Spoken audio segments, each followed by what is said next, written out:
think that I just come in there and look for knockouts, and that's not the case. I'm actually a sharp, smart fighter. So, well, I'm here. Who want to fight me? I really don't care who's in front of me. I don't feel like no fighter can beat me.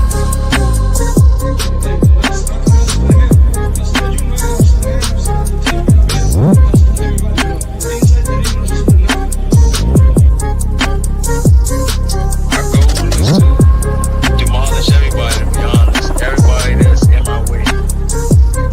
The pinnacle to any weight division is to have all of the belts, all of the titles.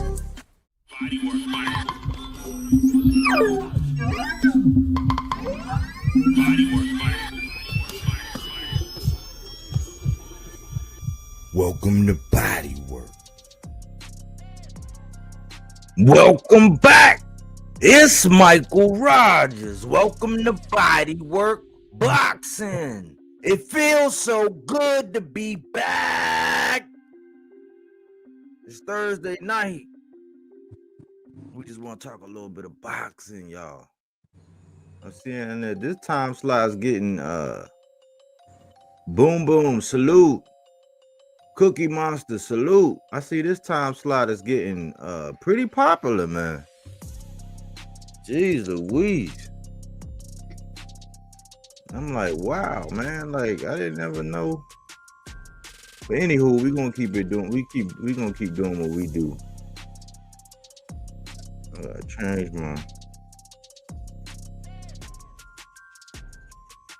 I gotta make sure my daggone avatar popping up. There we go. That's better. That's a little bit better. You know what I'm saying?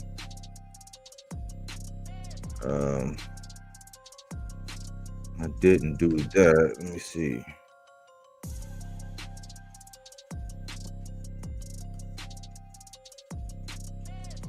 Mic check, mic check. 1 2 1 2, sounding marvelous. Armstrong emoji. That's what I like to hear. That I'm loud and clear. Cookie Monster.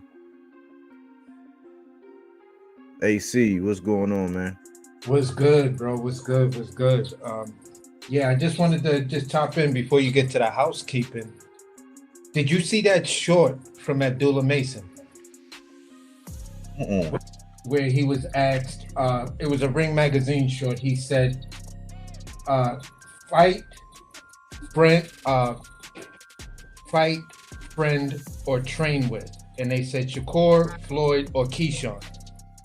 His answer across the board was, I'll fight Keyshawn, I'll fight Floyd Schofield, and I'll fight Shakur. Appetite for smoke right there, bro. Kid is mean. Yeah. Yeah, Man. hey, that kid Abdullah Mason, yeah, he different, man. He different. And I don't take it as no shade either. You know why? Because he just just looking for the competition. Shakur always talking about fighting the best and doing this and doing that. Shakur, here goes somebody we can knock off, man. So no disrespect or nothing like that. When I say that, I mean that as this would be a great fight for us as fans. I know we would love to see Abdullah Mason versus Shakur Stevenson. As fans, I would love to see it, for real. All bullshit and hate aside, that would be a great fight. Especially for the sport of boxing. To me. Yeah, man. I wouldn't argue with that. Nah, for real. Like, I'm dead ass, too. Like, I actually like the fight. Yeah, Abdullah is one of them guys that can actually... He could grab the torch and run, man. He could pick up the torch. Because right now, as far as down in and around his weight class and all that, like, we know who the face of boxing is, but ain't nobody really got the torch right now. The torch, you can grab the torch and run with it, Abdullah. They got Shakur at number one. He definitely got that torch. I don't know, man. I don't know. He don't act like he do. I don't know who. If you got the torch, you wouldn't be running around chasing a mandatory. Talking about you've been chasing the mandatory for 3 years. Like, knock it off, man. Knock it off. But I ain't gonna get into all of that, man. It's a lot. It's heating up, man, in boxing. It's a lot going on, and I see a lot of people are really they are really getting into this Virgil Ortiz and Abdullah Mason. I'm trying to figure out something, man. I can't.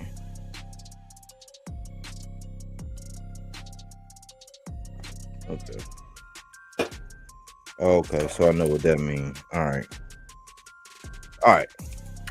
No further ado, man. Real talk by Honeybee. Salute, Bodywork. Salute, Honeybee. What's good with you? But it's a lot going on in boxing right now, man. It's a couple matches that's heating up. You got the big one right now, since it's the day after tomorrow. We got weigh-ins tomorrow, and then Saturday is Lubin and Virgil Ortiz.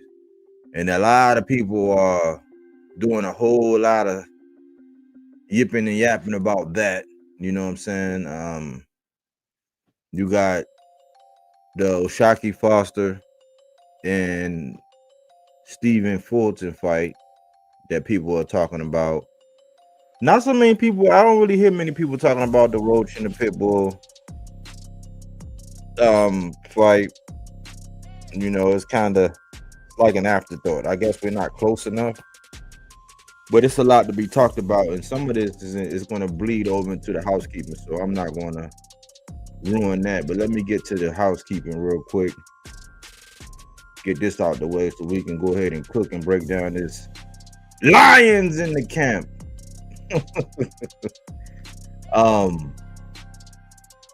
The first one, man. First look at Devin 2.0, man. It's kind of funny to me, man, because it's just the fan base, man. The fan base is just really overblowing this, and a lot of them are saying that the man is. They're calling him Debo Dev.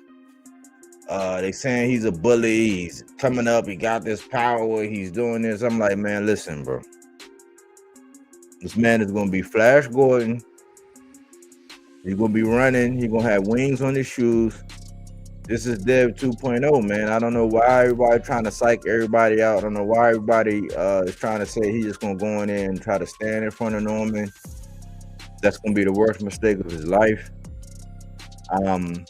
It's getting closer and closer to checkout time, and the absurdity is getting crazy. I used to call him the Green Arrow. Because I used to say, if you let him stay on the outside, he'll pick you apart like an archer. You know, when you go to war, you know what I'm saying?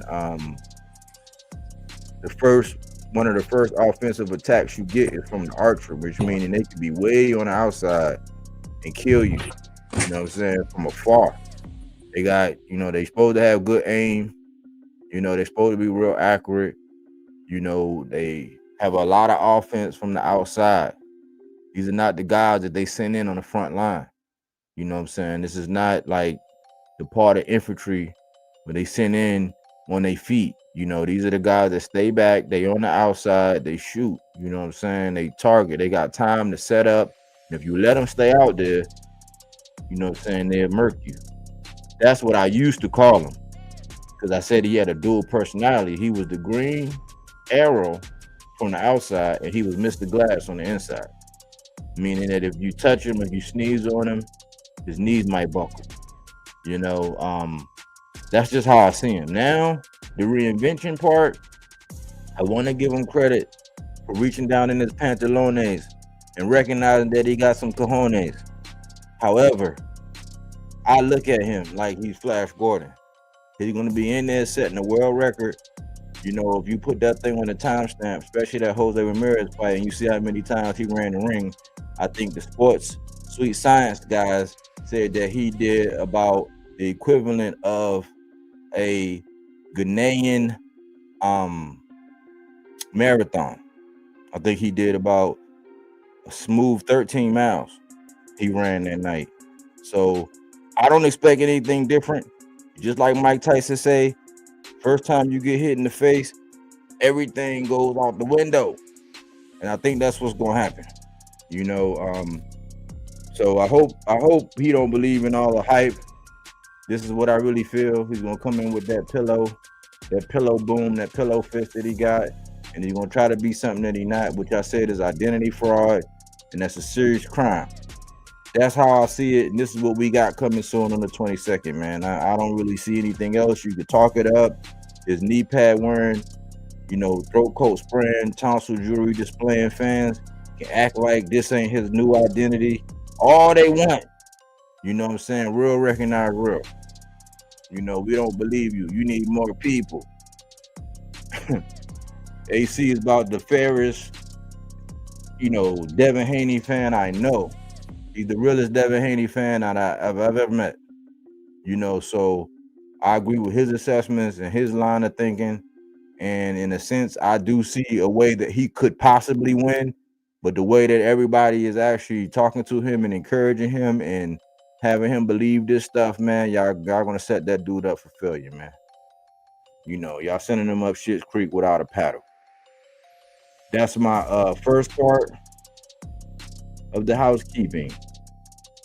The second part of the housekeeping, Abbas Baru and Xander, according to the Ring magazine, have come to an agreement, and they will consolidate their WBO and WBA straps in a unification on January the 31st of 2026. 2026, the beginning is looking like it's on fire.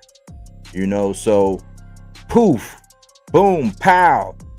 That whole thing with Boots, what I'm saying, getting a boss. Xander was never really, I don't really think he was really pushing for Xander, but that whole thing about him being able to get a boss has evaporated because they're gonna allow Xander to get that smoke, which to me makes the most sense, because I'm gonna be honest, man. I'm gonna say what a lot of people probably won't say, and that is those two guys are the weakest links. I mean, we can try to act like all these Abbas Baru experts came out the woodwork, and I'm like, where the fuck was y'all? Like, who? Like, come on, man, knock it off, man. Nobody really knew nothing about this guy. You know what I'm saying? Like, everybody was watching the highlights and doing their little cliff notes and shit like that. They little microwave research right before the fight, and then coming out. So now it's all these Abbas Baru experts and stuff like that. You might have went back and watched his fights after he put hands and feet on Yoenis Tellus. I think it was an impressive win. I'm not going to claim to know everything about Abbas. I want to see more. They actually say that he actually could fight even better than what we saw. Cool. That's not going to stop me from believing that him and Xander are the weakest links at 54. I mean, that's all so it is pretty befitting that they will actually get it on, you know what I'm saying, and do the dance. So I'm happy for them. That's some Highlander shit. I'm really impressed that Xander would actually get that strap and then go and unify with it right away. That speaks volumes for Top Rank and how they believe in this guy. Typically, you don't see that, especially with a boss actually just getting that strap as well. In the way he got it, you typically don't see that to where they get straps. They both get straps. They don't defend them, and then they go unifying right away. You know what I'm saying? That's like you putting your strap, like no defense or nothing. You can go defend your strap and try to win one at the same time. You know what I'm saying? I'm gonna bring my strap. You're gonna bring your strap. Loser go home with nothing. Nathaniel, Nunca, Neil, Zilch. You know what I'm saying? I like it. Number 3, Clarissa and Papoose. They wound up landing a $8 million deal with Win Records and Salida Promotions. So she got like a $3 million signing bonus. And she likened it to like when men win gold medals, they typically get $1 million signing bonus when they first, aside from their contract. And so I guess they compensated her for like a little, like her 2 gold medals that she had and a little more, you know what I'm saying, I guess for time served without getting it. But she got, an $8 million total deal with $3 million of it being a signing bonus. And I think it's like a 2-year deal. So, that's unprecedented for the most part to get a straight up deal like that. And I am happy because I mean, although her attitude does not make her, it's not appealing to a lot of people. You know, I still applaud her for her talent. Like Clarissa is a talented boxer in that ring. That's one thing we can't take. As much as she doesn't show her, like she just rubs everybody the wrong way. She finds a way to actually get up under everybody's skin with the stuff that she say and the stuff that she do. And at times she show a little, you know, at times she shows some likability, you know what I'm saying? And she show a little bit of like, oh, okay, you know, beneath it all, she's cool. But for the most part, her MO is to she just rub a lot of people the wrong way. All that aside, if I look at everything, all things considered, she's a monster inside that ring. Her hard work and efforts, you know, should be awarded. You know, she has done some things that a lot of women boxers probably have never be able to carry her bra strap. You know, for real, you want to, you know, you really want to think about it in the sport of boxing. I just think that if she became more personable, had a little bit more media training, you know what I'm saying, looked at everything more like a business, you know, if she was able to actually become an ally once again with a woman like Layla Ali, I think there will still be a lot to learn. You know what I'm saying? She left a lot of meat on the bone as far as always making somebody an op instead of taking an opportunity to learn and figure out how can we make this work or how can I enhance my business, because it's going to be life after boxing, especially if you're thinking about having children and, you know, wanting to do that. You don't want your reputation to precede you when you take off of those gloves. It's a whole different ball game. You can't just punch somebody in the face. You got to know how to talk. You got to have some marketability. You got to be likable. People got to want to be able to do business with you. You know, and I think those are some things that she can learn. I'm just proud that Pat Poose, he was out here looking a little bit bad, you know what I'm saying? Like a lot of people were saying that he was just leeching. You know, he got a MO and he has an innate ability to be able to find women with talent, you know what I'm saying, and be the kept princess. But he used his contacts and his connects to get his new boo, you know what I'm saying, some green, some bread. It was his relationship with Wynn, you know what I'm saying, along with her talented and them as a couple, you know what I'm saying, that landed her that bread, you know, and this is a small victory, you know, well, a large victory, you know what I'm saying. Not many of us can say that we can sign an $8 million deal, so I had to acknowledge that. And yeah, what's good, Jose Rodriguez? What's good, Bodywork? Salute, Jose. Yeah, she always, yeah, she's emotional. But I just wanted to salute her for that, man, and give her like that's a silver lining to that cloud, you know. So I just wanted to acknowledge that. And then lastly, Robert Garcia believes that Boots attending this fight, his twin, salute, Bodywork. Robert Garcia believes Boots attending this Virgil fight is a gimmick. He believes that, matter of fact, that's the only clip that I'm actually going to play so we can actually hear exactly what he had to say. And then we can go ahead and cook, man. Let me just cue this up. And then we're going to break down this fight, man.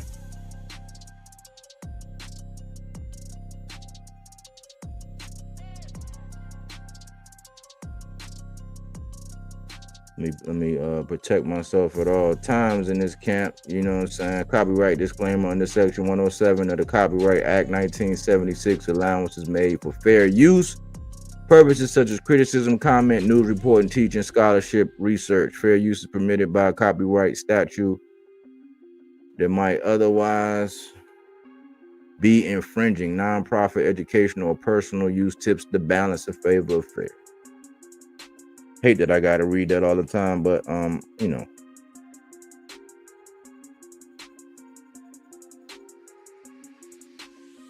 This is Fight Hub, y'all. Fight Hub, y'all. Hold on, listen to this. Salute the Fight Hub.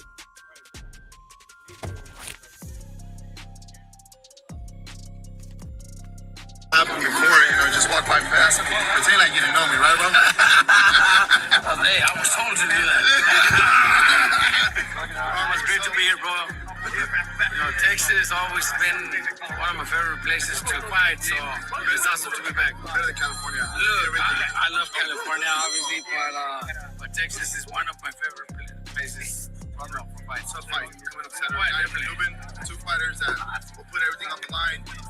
Throwback fighters, really. What do we expect Saturday night from Lubin and Virgil? A great fight. Lubin looks in great shape, looks very confident. We just had the press conference and he looks very confident. He talked really well. We expect a great fight. Virgil's ready. Virgil's ready to, just like he always is, to put up a show. And like Oscar said, this could be one of those fights that could turn out to be fight of the year. It's a great fight. Robert, how was he able to focus? How was he able to focus throughout this whole training camp? Where it's, just been the lingering of the talks of boots in, now boots in, it's going to be there. And, all the 10 fights, now, he's ready to face them. How was Look, what people don't know and what people believe is one thing that Eddie Hearn could say, we're going to show up because that's the fight we got next. We already got the contract signed. That's not reality. We know that's all just Eddie doing his job. Eddie's great at what he does. Boots doesn't want to fight Virgil. Boots is not going to fight Virgil next. Whatever they say, oh, there's a signed contract already, that's all bullshit. There's Boots is not going to fight. Boots is not going to fight Virgil next. He's going to show up. Why didn't they call us up and invite us to his fight 2 weeks ago or 3 weeks ago, whenever he fought? That's a good question. He said, why didn't they call us up back when he fought a couple weeks ago and set it up? That's a good question. Parking lot that. He just fought recently. You come to ours, we go to yours. We promote the fight. That would have been the perfect idea to do. But they want to show up, and they are going to show up. That doesn't make a difference. Virgil's going to do his job. But, that's just kind of like trying to get the media, the press to believe that they're ready for the fight. I know they're not. I know they already have a date where they already have, a possible opponent already. So it's we gonna have to hold Robert Garcia's feet to the fire, man. If we find out that they already got a date, you know what I'm saying? Because they showing up, but he's saying they already got a venue with a date. They already with a possible opponent. So, and we know it's not a possible rule now that this got ruled out, even though that's what we thought it was. That's what we thought it was gonna be.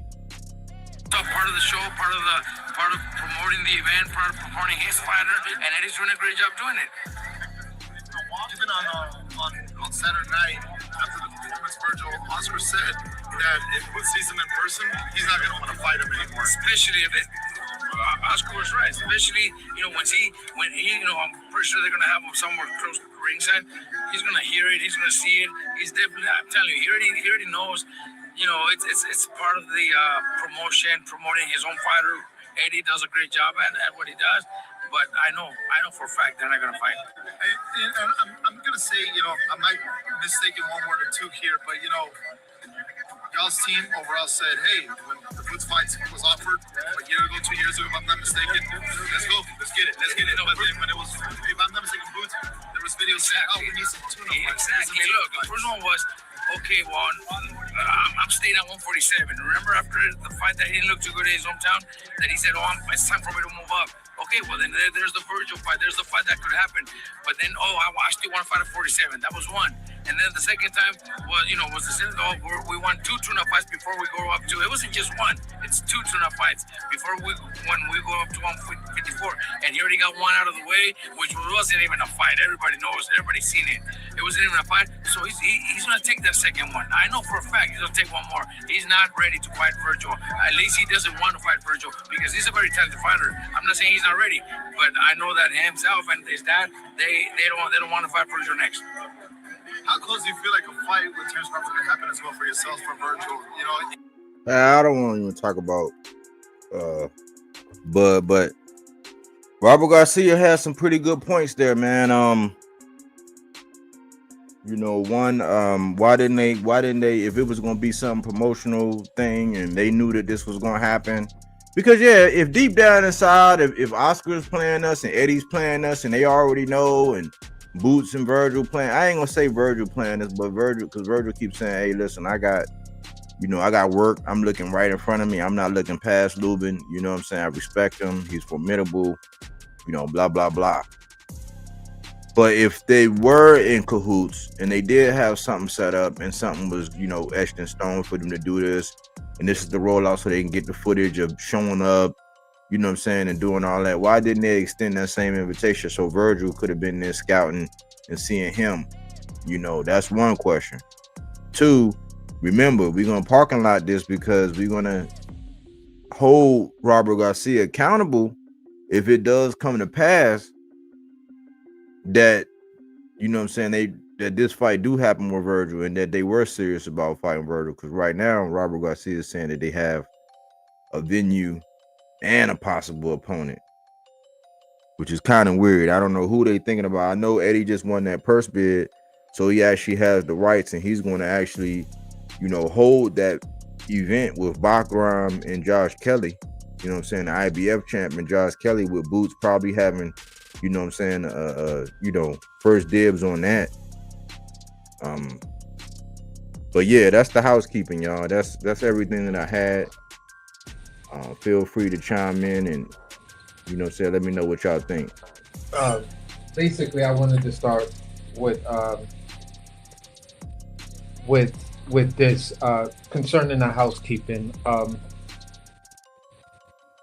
When you spoke of everyone calling Dev Debo, I think that is a real bad example, because at the end of the day, we know how Debo ended. You got beat up by Craig and you got stopped by Craig. You got hit with a brick. Exactly. So what Brian Norman always say, I got 2 bricks in my hand. So I'm like, eesh. If y'all not calling your own demise, I don't know what is. But that's kind of pretty much it. I do appreciate, Robert Garcia just keeping it a beam, because from the look of it and looking at Eddie, it's Eddie ain't said Virgil was next. He emphatically was saying Virgil is not next. He was saying Virgil may be 2 or 3 fights down the line. That's after Boots' last fight.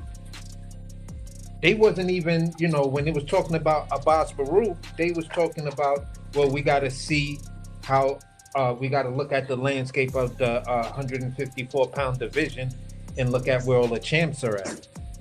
So with that being said, I was just like, okay, so for me, I'm pretty much convinced. I heard it from that man. I heard it from his promoter. You feel what I'm saying? That Virgil is not on the slate unless something happens, dramatically. Then okay, but right now I'm in the Robert Garcia camp. Nah, it's not happening. Let's just look at where these guys end up and look at this fight possibly happening late 2026, maybe 2027. Yeah. I just hope they're not playing us, man. Because I know Oscar, I say Oscar and Eddie, they're about the same, except for Oscar was a fighter. So I give him a little bit more. And then Eddie, he knows how to, I would say, advertise his guys. He knows how to advertise his guys. I'm not going to say promote. Well, it's a form of promotion. But I think his matchmaking sucks. I respect Oscar more because he actually was an Olympian, gold medalist. He was the golden boy, and Oscar ran towards the smoke, man. I mean, it might have been a couple situations where you could say, oh well, some timing things where it didn't happen right. But Oscar is known for going towards the smoke, man. Yeah, I never saw Oscar duck anybody. Yeah, so if he put his promoter hat on, he might handle his guys with kid gloves, and he definitely do have some favoritism when it comes to a certain demographic. But him personally, he ran toward the smoke. Eddie is starting to do a lot of, like, I hate to say it, he do a lot of gimmicky stuff, man. Like he's starting to do that janky promotions, man. It's like but it's part of the game, and then I'm like, I keep thinking about what AC be saying a lot of times, where it's like the storylines and the wrestling script and all that. It's like, man, I'm kicking against the pricks because I don't like it. I like people like Abdullah. Like Abdullah, like I'm trying to smoke your boots. You know what I'm saying? What's going on? What's popping? He already got people ducking him for $1 million, like Schofield. You know what I'm saying? People getting up and moving out the way, and people getting uncomfortable in their seats and wanting to be in different weight classes. Now it's like, no, settle down. I'm about to go grab this strap. You know what I'm saying? And it's on like Donkey Kong. Word. So, what you think, Boom? It's hard to like disagree with Robert Garcia in a way, but also again, it's not. I mean, I'm just indecisive on it because like Robert Garcia, they don't be lying over there. They don't pull like no whole cards or no bullshit cards. You know what I'm saying? And that team over there is very well respected. So I don't know, man. I really hope that the fight does happen, but I would like to see Boots with a belt and Virgil with a belt.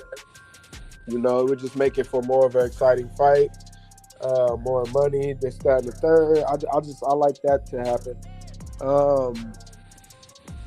With all the other housekeeping, I kind of want to touch on it when y'all touch on it, because, man, I got some questions about a couple fights, man. I really do. But you're in the same camp as, you know, many other people who feel, and this is even something Eddie Hearn said. He kind of alluded to that.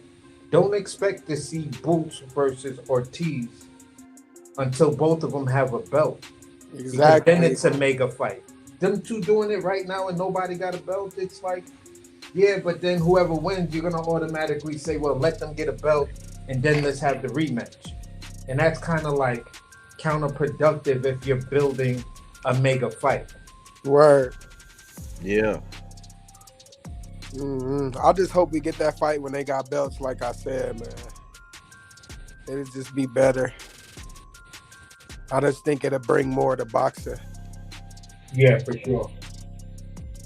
Jay Squeeze, salute. Abdullah all about that action, and I believe these fighters know it. Him and Nooks will be fight of the year. People sleep on that. Hey, I wouldn't bet against you, Jay. You sound like you might know what you're talking about, bro. Hey, Jay, it probably comes down to, depending on how the fight go, Devin Haney versus Brian Norman, Abdullah versus Sam Nooks, maybe Bam, maybe the topic of today's thing, and that might be the segue into it. Even maybe Benavidez versus Yarde. I mean, there are so many fights that are actual real contenders of fighter of the year. And just to hear just the gangster shit that Bodies guy talking lately, Richardson Hitchens. Yeah, that's kind of weird. Oh my God, I was like, yo, this dude, what? Okay. You know what I'm saying? That's how I was definitely on it like that. Like, wow. He said I won Floyd Schofield and I won, what's the name? Because both of them dudes is easy to me. I was like, wow. Okay. And you talking about moving up, so we'll see how all of that play out. Yeah. And there's somebody who's agreed with you as far as Richardson Hitchens, and he said he thinks the person to beat Brian Norman, if this fight was them, he would probably be leaning more towards Hitchens beating Brian Norman and Devin Haney beating Brian Norman. I was like, whoa, interesting. Me being just a fan of the sport, I fed into that shit hard body, like, oh, plausible. Wow, okay. Until they get caught. I would say until they get caught, yeah, man. I'm thinking that's one of them ones where, man, he would have hardly no room for error, but he could look good. He would look good. He probably can style on him for a little while until they get caught. Yeah. That's how I see that, man, until he get caught, man. Because I don't know how he would look. I don't know. That's interesting, man. That's just interesting. You know what I'm saying? It's interesting. I think Richardson, man, I think he should just Richardson should. You should try to look, man. Look, y'all already know what I'm gonna say, man. Richardson need to be looking right here, right here. He need to be looking from. He need to be swiveling his head side to side, right here. Yeah, You know what for I'm real. saying? Like, I mean, I'm I not. would like to. Go ahead. My bad. So many times you get out and you start running a different race. You know what I'm saying? You got to run your race. You know, and you chasing. You know, you listen to the dudes like BF, the fucking trash can rangers. You know what I'm saying? Who just here to just shit on boxing and have you doing some crazy stupid shit. Oscar the Grouch type shit ain't never gonna be satisfied. You get to listening to them and they're caught like the caught that he got going on and running around spewing this shit. But that's really who be starting this shit. Like it should be no way really that he should be looking at Devin or Haney. I mean Devin or Norman. Because you're not at that division. You at 40. And remember what I said the other day, man, when people start looking at outside their division and looking up and doing all this, it's something that ain't right. Yeah. You know what I'm saying? Something ain't right. Like you would just think about it. You were just campaigning for T.O. You just said after Haney's and he was doing the catch weight. So you would have got with Devin, you would have fought T.O. You know what I'm saying? Just now. So now all of a sudden what? Like now it's a weight thing. Now you like, come on, man. I don't buy it. I think it's the pay and you're getting ahead of yourself because you're looking at everybody else's pockets. It's like you gotta look at it like this. And this is my advice to Richardson Hitchens. You are not in their situation. And the way you played your card, that's why I say, was it self-sabotage or was it blackball? I think it was a little bit of blackball, but it was a little self-sabotage because you made that out, you said that out loud. So now you look like damaged goods. Like now you look like, okay, we got something going on, which is how you should do it. I'm gonna be coy. And then when my contract is up, I'm gonna shit on you. Like you gotta know who you're dealing with. Yeah. It's almost like dealing with a woman who've been in a foul relationship before. You gotta know who you dealing with and how to handle it. Like Eddie been burnt by a couple motherfuckers before. Devin burnt him. Yeah. Eddie done, you know what I'm saying? Eddie done slapped some of his hoes around too. You know what I'm saying? But I mean figuratively. I'm talking about these boxers. I ain't talking about nothing. Yeah. Not a real strumpet. You know what I'm saying? I'm talking about it figuratively in the sport of boxing. So you got to know who you're dealing with. He's gotten, he got raked over the coals with Edgar Berlanga a little bit. Got him whatever. Edgar used him like a cheap slut. Devin used him like a cheap slut. He tired of waking up with a wet butt. You know what I'm saying? He wants something to show for it. He wants you to put a ring on it. He want to know that there's a future. He want to know if he go to sleep and he pass out hard, when he wake up, you still gonna be there to have breakfast with him. You know what I'm saying? He don't want to wake up to the $20 on the dresser, the $40 on the dresser. You know what I'm saying? In the wet butt. So that's where he at, and I think that's where Richardson at. Richardson, run your race, brother.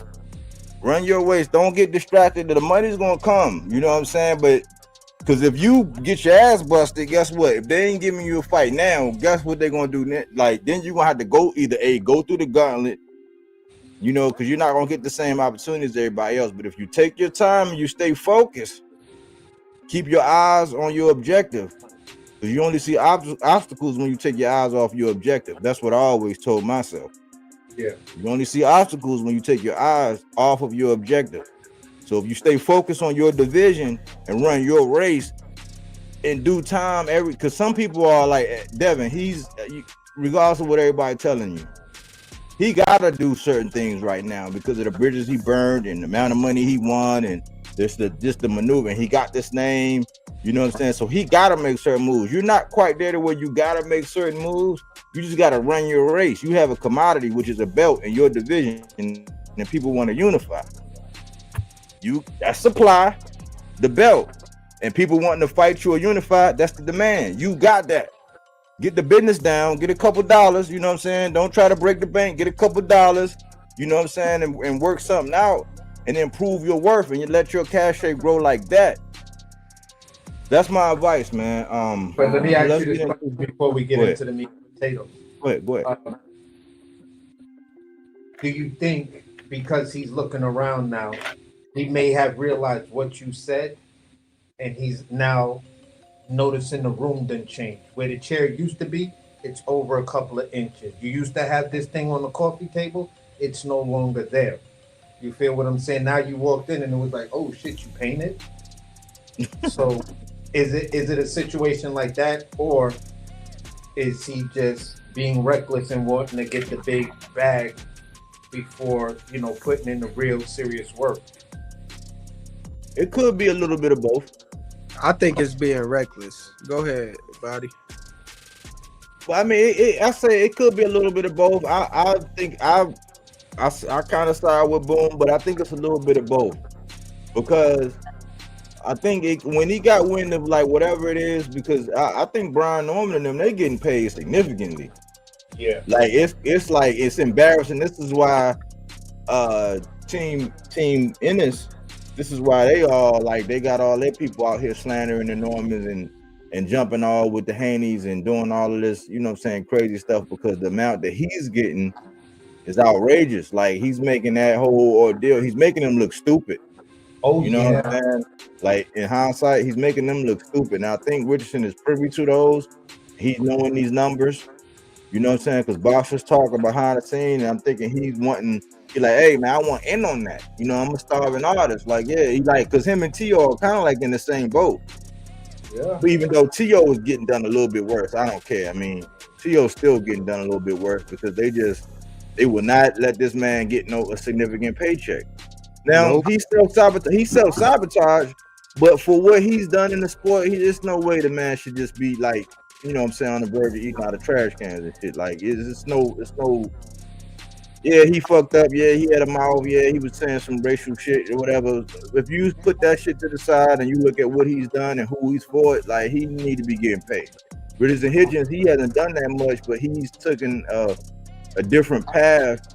And now he rolls up to a champion, and now he like, hey, I want some money too. It's like, well, settle down. Your path is a little bit different. You just run your race, that money gonna come. You jump out that whip too fast, you know what I'm saying? You know what I'm saying? You mess around and get like, if what happened to Devin, like with Ryan and Devin, I don't know if Richardson come back from that. Yeah. Like if he get out there and get sat on his ass bag and be looking real sad, Jack, I don't know if he come back from that. Yeah, That's I don't know. me. Personally, I don't know why Richardson Hitchens and Teofimo ain't tried to make the fight to unify. You know what I mean? Or at least, make their division interesting. Well, they was supposed to do the Alcatraz thing, remember? Yeah, I do. Yeah, and for whatever reason, Turk told them, like, look, if you ain't signed to Eddie, it's not happening for you. So, Jay Squeeze kind of got a point. Yeah, so it's basically saying, bro, maybe like Body was saying when we did that live on him, it's like, and I think you pulled up on that live too, and it's like, bro, go back to Eddie, because right now that, put your tail between your legs, be apologetic, stand up. You feel what I'm saying? Like, yeah, I jumped the card. I got a little, excited. You're the guy who does this for a living. I beat the shit out of people in the ring for a living. I need to let you do your job so you can give me the opportunities to beat the best guys and show everybody yada, yada, yada. Or if he could have that conversation with Eddie, he might get on the fast track, ASAP, because Eddie's looking for a stable. He's looking for a stable. I don't think he's just looking for the one guy. He's looking to, like, PBC, Golden Boy, and everybody else. They wanted to have champions in every division. Yeah, when you look at every division, it's one of my guys. Every champion is coming out of my stable. Yeah, that's true. He got it. I mean, he got Bam, he got Boots, he got Ray Ford, he got Diego Pacheco. He got Conor Ben. So he's trying to do it. He gotta get him to the, you know what I'm saying? He gotta get him to the goal. You know what I'm saying? He Yeah. gotta get him with belts around their waist, and then, you know what I'm saying, then he gotta matchmake them. But I think the way he promotes and then how they matchmake, I think they're just they're an odd couple. You know what I'm saying? I don't think Matchroom to be named Matchroom. It's like they got the I don't it's like baby Matchroom. It's like they just, I don't know, man. But let's get into this, man, because I know people probably anxious, man. Lions in the camp. Lions in the camp. You know, that's Yarde's mantra, man. That's what they be saying. This is an interesting one, man, because I believe that David Benavidez, the Mexican monster, named by Iron Mike Tyson himself, 28 years old. He's 6'2" with a 74.5-inch reach. He's 30-0 with 24 knockouts. That means 4 out of 5 people is going night-night. You know what I'm saying? Every time he step up and fight a name, he step up and fought the young David. I ain't gonna say step up, but like David Morrell stepped up to the plate. He chased him. Because I say that David Benavidez has done the chasing and he has gotten chased, turned around and spanked. You know what I'm saying? He's fought Caleb Plant, put paws on him. Anthony Durrell is a decent name. Demetrius Andre, a very notable name, a nice pelt on the wall. Every time he's had a step-up fight, you know, he's answered the call. You can call him a $200 million man because that's how much Canelo wanted to get in the ring with him, fam. You know what I mean? He ain't made that much, but that's how much Canelo. Think about it. Canelo wanted 200 mils, 200 M&Ms to get in the ring with this man. You know, he's a true legacy fighter. I saw an interview with him in Showbiz, and he let me know, man, that he is a throwback fighter, because he said, man, my only advice to these fighters is to study fighters. He's like, they don't even want to watch boxing no more. I was like, man, I'll be saying the same thing. I'm like, are y'all showing off or trying to act so cool? Like, how y'all trying to act nonchalant in front of? But I've never heard so many boxers say, oh, no, I don't even watch. To be honest, I don't be watching like that. I don't really study. I let my team. I'm like, he said, man, study fighters. The great one said that's what they used to do. They used to be obsessed with their opponent. So, he's a true throwback fighter. I got Anthony Yarde. You could say with him is every time he stepped up, he pretty much took an L. Except for he is a formidable guy, a natural 175er, light heavyweight. He's 6 foot tall, so David got him by a 2-inch height. And he has a 72-inch reach. So David got him by a 2.5-inch reach. You know, but he's used to fighting those, you know, taller guys. And Anthony Yarde, he fought Kovalev back in 2019. He shared the ring with Beterbiev. You know, and it's wild because I call this the race to 25. Because both of them have 24 knockouts. And if you ask me if I was a gambling man, does this fight go the distance? I say no. You know what I'm saying? I say no. I think somebody gonna sell out in this one. You know, we're gonna find out if David's power is really real. And that's a big dude, man.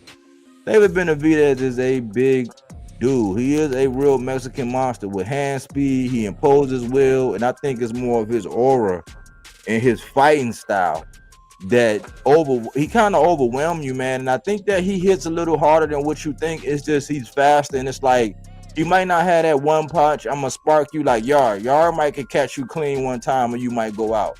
I don't think David Benavidez. I think he can do it. Yeah, he can, but I don't think that that's really what does it for him. I think when people get in the ring with him, they figure out that, man, them motherfuckers, that shit he's swinging is coming fast and it's hard.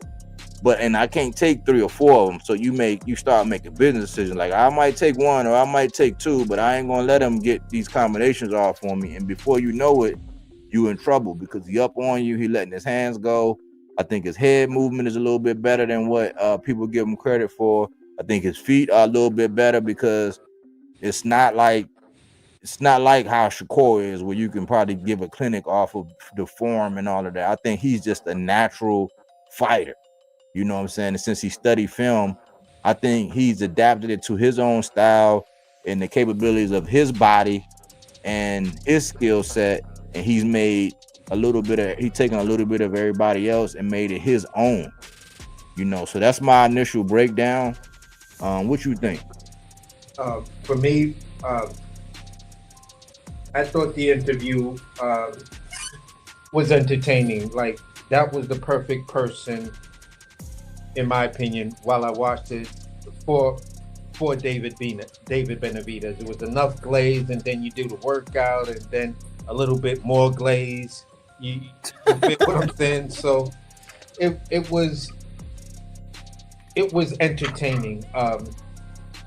You got to see, you know, different sides of Benavidez. It felt like you got to see really not the boxer David Benavidez, but the person David Benavidez as he prepares to be the boxer David Benavidez, or the Mexican Monster. It almost felt like you were watching, you know, Dr. Jekyll before he turns into Mr. Hyde, or you're watching a scientific experiment that turns him into that. You feel what I'm saying? And it was enlightening. There was some things that he said that I was like, I like that. You feel what I'm saying? So it was a good interview. As far as looking at the matchup, as I said before, and this is like maybe my 10th time, I'm a huge fan of both of these guys. And for me, it's like,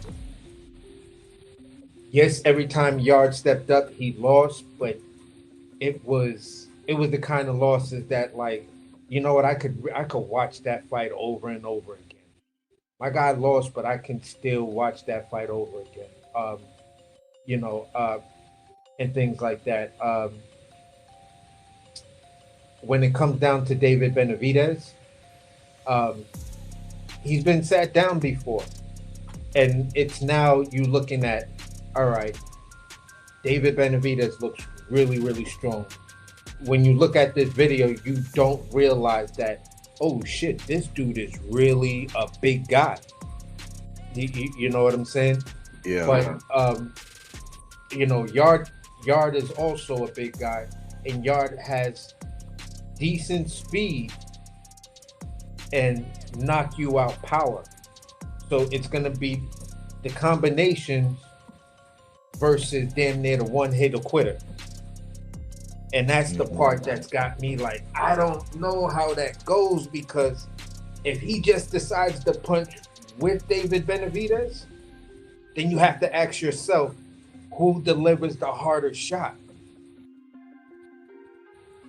You feel what I'm saying? So I'm just like, ooh, there's so many tangibles here. If you put a gun to my head, I'd just be like, you know what? Fucking shoot me. Because I can't. I can give you back and forth, because I've been watching both these guys that just tell me, you know, this was the fight I've been asking for since David Benavidez was moving up.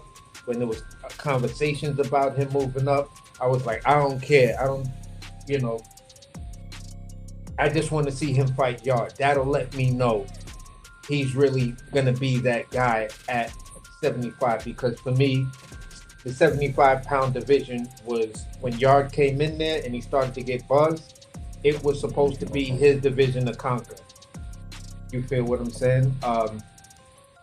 So at the end of the day, if he gets the upset over David Benavidez, the way the momentum is going and the bigger name and stuff like that, if he gets the upset over David Benavidez, we could probably start to go back to that conversation that, hey, with his 2 losses, it's still looking like it might be his division to own. But if David Benavidez goes out there and he puts on a clinic, That's David Benavidez' division. Yeah, and I know sometimes when I be describing and making my little thing, I sound pretty blunt. I didn't mean I really didn't mean nothing by it when I said every time he step up he loses, but I'm just saying what the naysayers be saying. And Yeah. of course, that Beterbiev fight, man, he was in that fight, man. I actually was like, I was pulling for Yarde in that fight. And I was like, I saw opportunities, and he did give Beterbiev some problem. Yeah. Like that wasn't no cakewalk. I think what I saw about him in that one, and I hope he don't do that with this guy because I could easily see it happening.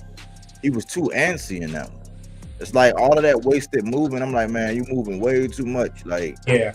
you doing too much. Like, you moving too much. Like, so I think he exerted even more energy. They already say he got, like Jose, he pointed out he got a gas tank issue. We all know he got a gas tank issue. If you gave Anthony Yarde, Sabril Matias's gas tank, you know what I'm saying?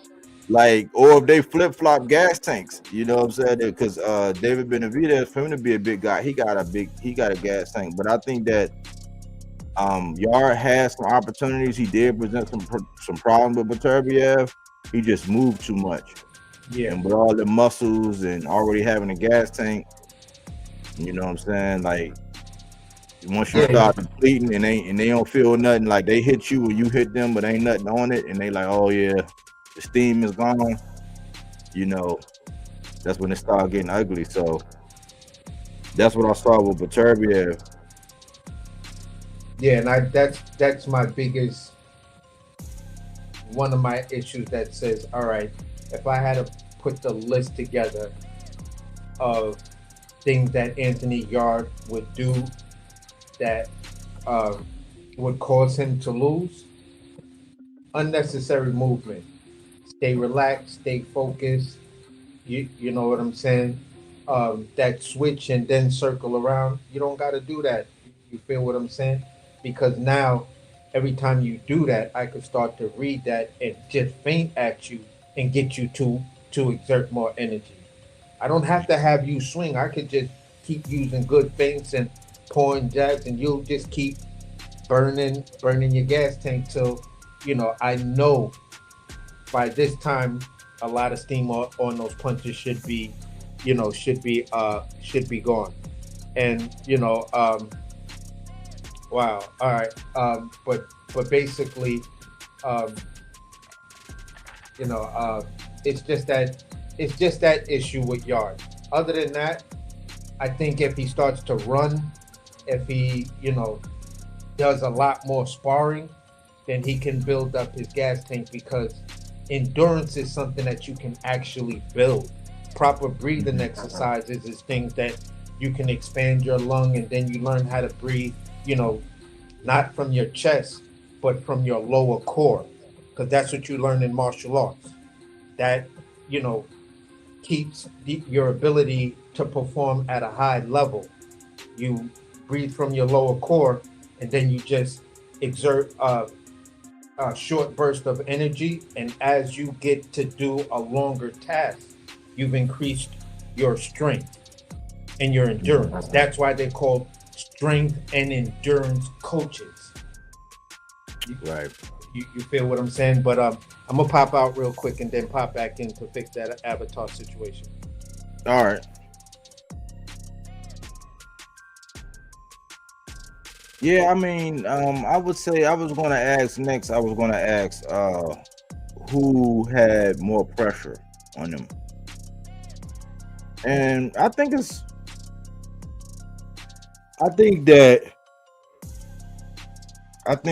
David. David. He We good to go or no? Let me see. Yeah, it's still blank. Wow. But you might could just change it. Just hit the three dots. Hold on. Just hit the three dots and change it, and change it right back. That's how I fix mine sometimes. Mm-hmm. But I don't know why they doing that. I see that on other people's channels too. But I know David doesn't. David don't want to lose this fight. I would say that. And I was only reason why I say it's not much pressure on Anthony Yarde is because their fan base is a little more forgiving than our fan base. Like, Yeah. you know, like you look at Chisora and them, and you Dillian White and all them guys. Them guys, as long as they want to fight, they're gonna bring them out, get them paid. They're gonna be celebrated. They're gonna cheer them like they never lost. So, you know, as far as pressure, I think it might be slightly more pressure on David because it's more. Let me see.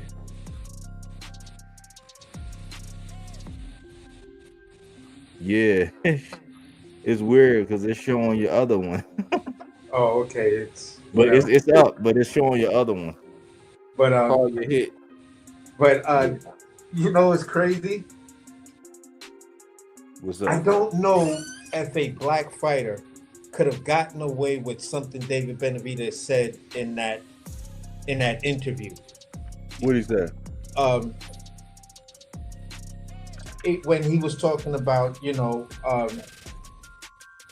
he said, you know, I'm happy that I've got that Mexican blood in me because I think it's handed down, that warrior blood. Oh yeah, You know, yeah, he's yeah. handing and yada yada yada. And it was, you know, I understand that your national pride, but as he said it, I was like, I just asked a simple question because it was kind of like specific and heavy-handed. I was like, I wonder if a black fighter could get away with that.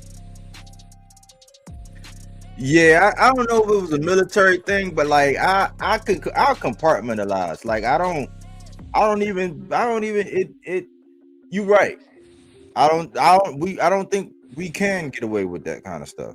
Like I think in certain settings we can, like in the army, and probably back in the kitchen, like you probably had it too, but in the army when you're in the foxhole, you know what I'm saying, y'all soldiers. You just see a soldier and another soldier, but there's always these running jokes and things that you can say, you know, and you can take pride, and people will be like, okay, they'll let you have your pride in that, you know what I'm saying? So I heard it, but then I think the way I'm wired now, I didn't make much of it, but I get what you're saying. Like, yeah, we can't be. Yeah, and for me, it's like you absolutely right because it is the same thing. You know, it's, you know, if you're the stronger cook, you have to support the weaker cooks around you. You're by default the leader, especially when, you know, the hammer drops and it's the busy time. Everybody's there and shit like that. You know. Yeah. And to speak to what Jay Squeeze said facts. Bodywork. As soon as Big Baby Anderson took that L, people ain't been checking for him. Yeah, and over there across the pond, I mean, that's why people like Bud has said it before. Shakur has said it before. He said, and I don't necessarily agree. I don't necessarily agree in all things, but they said that them guys across the pond are better fans. I think they're better fans of their fighters than we are of our fighters to a certain degree.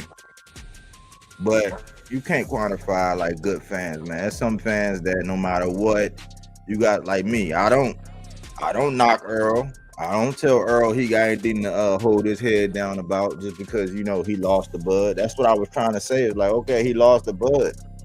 I mean, that don't discount the fact he went out and got 3 straps. Yeah. He went out and got 3 straps and then got his ass waxed. Okay, cool. He's still Earl. He's still my dude. Like, he's still my guy. You know what I'm saying? I still have times where Earl came through and showed up and showed out. I still want to see Earl do good in life. I don't look down on Earl for taking that 1 L. But those other guys, you can see it. The Dillian Whites, the Chisoras, I would say AJ, even though I kind of like AJ. You know what I'm saying? I wouldn't say I'm the biggest gigantic fan of AJ, but I've never had a problem with AJ. I didn't get into the whole Wilder versus AJ stuff. I wasn't part of that. I wasn't never really big on Wilder. So, but even how they treat AJ, you know, and Anderson, he took that challenge. It was a little premature. I think Bob had said, hey, don't do it. He wanted to do it because of the money. Richardson Hitchens, because of the money. Richardson Hitchens, he went and did it because of the money. And he ain't been right since, and we aren't as forgiving. You know what I'm saying? You look at Tank, he got a draw. They act like he got knocked out. It's like, dang, it's just a harsh reality, man. I call it straight down the middle, man. So I would think for what David Benavidez is trying to do, he's 30-0, 24 knockouts. I think he want to put a statement on a veteran like Yarde, a reputable guy, a name. And if he can make a statement, like if he stop Yarde, oh my man, God, you know what I'm saying? If he stop Yarde and it looked like in David Benavidez fashion, or if he just beat him up, and if he make him, make a business decision, make him put his hands in his pocket, make him fight uncharacteristic to where he caves in to Benavidez will, he put a lot of people on notice. I think he wants Beterbiev. That's what he said in the jump off. And people keep trying to do this Bivol thing. Now, I already said this is my thing with David. I said I'm done betting against David Benavidez. I'm not gonna bet against him no more. But regardless of what happened in sparring 2 years ago, I still think Bivol will give him a run for his money. I might have think that maybe Beterbiev, he might have gotten old overnight, man. And then that style that Benavidez got, I put it like this, I would favor Benavidez to beat Beterbiev more than I would for him to beat Bivol. Yeah, because we just kind of went over that last night when we were talking about, where we were just alluding to who beats the punchers. Like, what are the easiest guys to beat a puncher? And when we were saying a high volume guy that's got a good skill, respectable power, and decent feet and a nice IQ, David Benavidez fits that bag. You feel what I'm saying? So where we are, so where we are today, maybe when he first was talking about going up there and stuff like that, before Beterbiev got old, I would have been like, oh, I'm a huge fan of Benny, but I don't know about that one. I honestly don't know about that one, because I was like, at that point, I was like, I don't know if he beats Beterbiev or Bivol, because they both are just different specimens. Two different styles, but different specimens of those styles. So where they are right now, they've been through a couple of wars. Beterbiev been through that slight war with Yarde, who gave him a good fight, gave him some problems here and there, actually stood in the pocket and exchanged with him at certain points. Then the two wars with Bivol. Yeah, you right to be beaten by Benavidez now. Mm-hmm. What's up, Bo? What you got? What's on your mind, bro? Hey, what's up, fellas? I just saw you was live, man. Want to give y'all a shout out, man. Oh, all right. Appreciate it. Yeah, y'all talking about that Benavidez fight coming up? Yeah, we talking about lions in the camp. Yeah, one thing I can say about Anthony Yarde, man, is he comes to fight. That's definitely one thing I give him props on. Despite limited amateur experience, roll right in there. I mean, the dude got heart. I do give him that.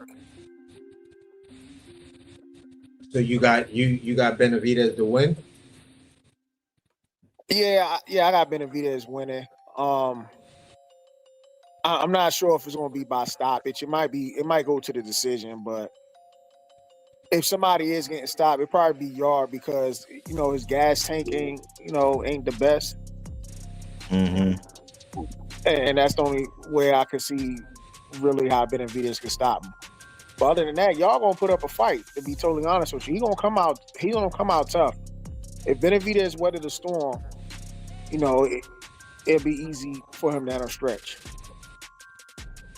Yeah, it could be 3 times the charm because the notion is whenever he step up and have a big fight, he lose. But this is big implications. He knows that this would be a wonderful pelt in the wall if he can stop the momentum that David Benavidez got. You know, so David Benavidez, you know, this ain't no guaranteed, you know, foregone conclusion. And you know, if Yarde could just get that conditioning up. If he can get his conditioning up, man, get his gas, you know, his win. You know, I don't know if you could change your old dog. You know what I'm saying? They say you can't teach your old dog new tricks, but, you know, we'll see. Jose said no way the fight goes 12. But you saying this, would you putting anything down on this one, Bo? I mean, if I put money down, I'm going to bet on an upset. Yeah. I'm just going to. Yeah, I mean, that's the only way I can really make money. I ain't even look at the odds yet. I was trying to size up a nice old parlay, man. Like look and see what would happen if Lubin and Yarde win, even though you'll have to wait a little while. But like, wait. Go ahead, my bad. But yeah, but like that's how I be looking because I play the odds now. Because the way they got it set up now is like, if what's supposed to happen happens, you ain't gonna really make no bread. Like, it ain't even worth. It don't even really be worth wasting like to place it. You know what I'm saying? So I play the odds now. So I can know that David. Like, let's just say if I like in this one, I mean, I'm leaning towards David Benavidez pretty much doing his thing on this one. So I would have to look at the odds for Yarde, like, and put something on it just in case. Like, that's just the bet to make. So that's how it is, like, out here. Or trying to get a nice little parlay with some upsets. You can like if you could string together, like if you had a Tiger Johnson, a Erickson Lubin, and an Anthony Yarde, you look at the odds on that and then put like $10 on that, and if that all hit, then boom, you know what I'm saying? You might be looking at like $1,000 or something, you know what I'm saying? But you know, just playing the odds, you know what I'm saying? But yeah, like I was looking at the channel that always breaks down the odds and the money lines and all of that, and but this Virgil versus Lubin fight, $100 on Virgil only gets you $1.13. yeah, that's why I say it ain't even worth. Yeah, $100 on Lubin only gets you $13. Really? Yeah, bro. That's kind of weird. That's how even they got this? No, maybe $113. My bad, $113.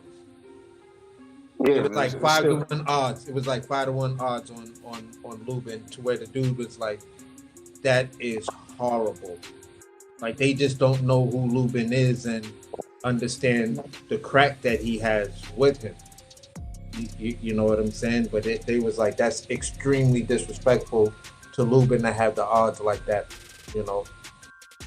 I don't know who you had on that one, Bo. Who you got on that one? I got Virgil only because of the youth. And well, he ain't even that much younger than him, but I just think Lubin been through some wars. And Virgil, like he had a war with Boychuk, and he had somewhat of a war with Madrimov, but I just think he's more of the fresher fighter. Yeah, it's kind of like Benavidez and Yarde, because Virgil been down twice, Lubin been stopped. You feel what I'm saying? So no, yeah, twice. He was stopped by Charlo, and he was stopped by Fundora. Virgil has been down twice, so you know it's like that Yarde thing. Benavidez has been down, and Yarde's been stopped twice. But Lubin is only 30 years old. Shit, technically, he been knocked down 3 times by Boychuk. They only counted 2 of them. Yeah. And then some of the money is on Lubin. If Lubin connect, you know, the way he is and the type of finisher he is, They say if Lubin connect and drop Virgil, you can pretty much almost say that fight is over if Virgil can weather the storm. If Virgil can't weather the storm. But the thing too is another thing, I thought Virgil got dropped by a Mean Machine, but they ain't Yeah, count yeah, that one Green either. Machine. Yeah, yeah, he did. He did. I just think with Lubin, like he punches hard, right? But he's not. I don't think he's really as explosive as Virgil. Like Virgil is like going 100 miles an hour with his explosiveness. Like Lubin just got natural power. Like he hits hard, but it's like you kind of see that shit coming from a mile away. Salute to Crush the Legend in the building. Salute. Yeah, I you know, for me, it's all on Lubin, and if he let his hands go, because there's some flaws that Virgil do coming in. It's just when you let Virgil, I don't know. I feel a little bit of T.O. I feel a little bit of T.O. When T.O. went from 35 to 40, it wasn't the same power wise. I kind of think the same with Virgil. Even though this is Virgil's third weight class, from welterweight to this one, it don't seem like it's the same power. Yeah, and I have to ask the question because this will be Virgil's 5th fight at 54. And you're still, chasing a belt without becoming a champion. So I'm questioning, okay, is Golden Boy just moving him too cautiously, like really, really trying to match make him? You feel what I'm saying? Because I don't know. There's just a part of Virgil that keeps me constantly skeptical about him. I haven't been 100% sold on Virgil, and the mere fact that I strongly feel that Boachuk was robbed because, it's an A-side robbery and shit like that. So yeah, I'm like, in my opinion, bro, I'm actually rooting for Lubin on this one. I'm hoping Lubin goes in there, does his thing. You feel what I'm saying? Because Virgil is giving him his props, but it still sounds like he's talking about what's ahead, what's after Lubin. And Virgil did acknowledge on one of the interviews that he was like, yeah, I'm expecting, he started a new fire in me because I saw the interview where he said he feels highly disrespected. So now I'm training extra hard because I'm expecting the best Lubin that anybody's ever seen. So I'm like, okay, now we got something interesting going on here. So let's just see how this whole thing play out. Are you really him? Was this your 5th fight? Dang, I didn't even realize who those other two were. I know Boachuk, I know Madrimov. I don't know, it was some unnamed guy, like some like at 54 was somebody we don't know really. But I didn't realize he had that many at 54. Yeah, but some of those guys were like super tune-ups too. Like he probably got him out of there in one round. The one round he hit due to the body and Oh yeah, I did see that. I forgot about that. Yeah, that was an early stoppage. Yeah, and then another one, I think Tony Week stopped it too early. I was just like, and the crowd started booing. I forgot about that one. Yeah, now here's the crazy thing. His last 2 fights, they were still at 54, but they weighed in around 153. So at the end of the day, this is actually his 5th fight. Madrimov, Boachuk, Delorme, and the last guy was, maybe this is the guy y'all talking about, Frederick Lawson. Yeah, that's the one Tony Week stopped it too early. And that dude, I think that dude was coming off a long ass layoff anyway. Yeah, that was in the first round of the 12th. He got Delorme out of there in the first round. and then he went 12 rounds with Boachuk, and he went 12 rounds with Madrimov. So, there are some questions.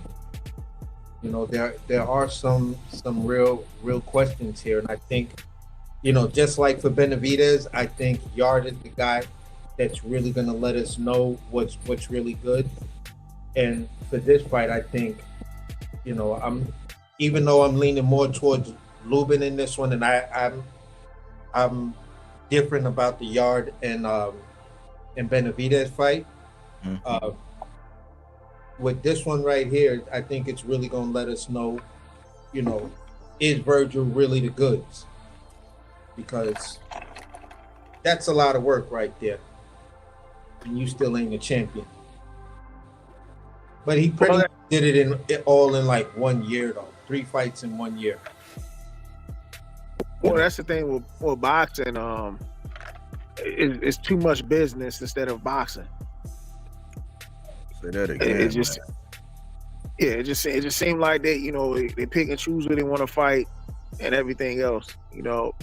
Like if they don't think they have a shot at beating this guy, especially if this guy's not as known, they ain't gonna take it. But let that guy be a superstar and the payday, and they know they're gonna lose, they hop on that shit in a heartbeat. Yeah, I couldn't agree more, man. Like it's getting weird out here, man. It really is. That's why we gotta get on board with these young guys, man. Like the Abdullah Masons. I like how he moving.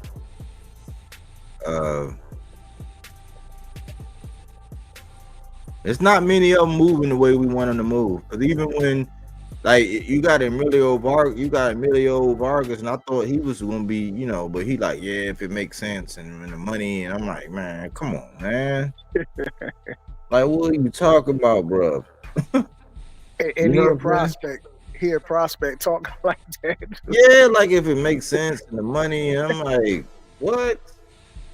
You supposed to be on the killing spree, man. Like, it's just not the same. Like, and that's what I keep saying. I'll be like, man, Mike, just relax, man. It's not the same advice I told my old head. I told my father-in-law. I told him like 2 years ago. I said, man, boxing has changed. We had a talk, and I'm like, it's not the same. And now we need storylines and all these reassurances and all this drama, and some people gotta have etiquette, some people gotta talk nice, some people can be disrespectful.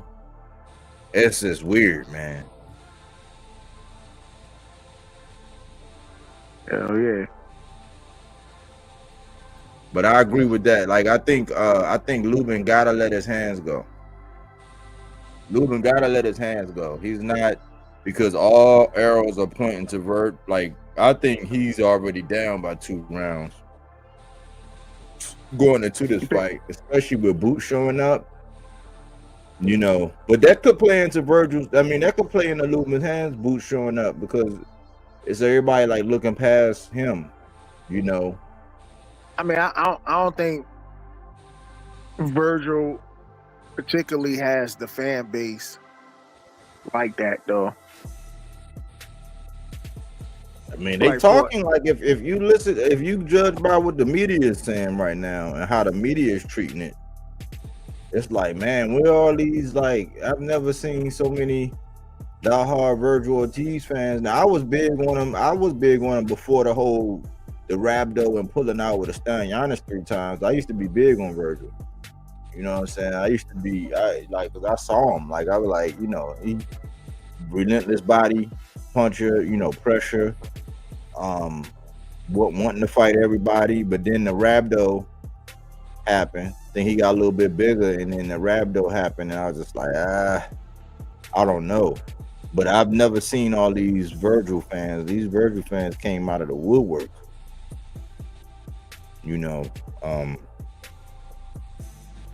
I don't know. What you think about Boots showing up? You think that's a good move for Boots? Showing up to the fight? Yeah. I don't really think that stuff matter, because if they ain't doing business, like as far as trying to make the fight, then all that sitting at the fight, doing the call outs, like to me that's nothing. Like back in the day, those call outs used to be real. Nowadays it's just Hollywood. Yeah, I Were call you you aware out, that the but boss? Go ahead. What's that? Go ahead, AC. no, I was gonna say that those call outs be for a far later date. You know what I'm saying? For all of that, just send a motherfucker an email. Yeah, for real.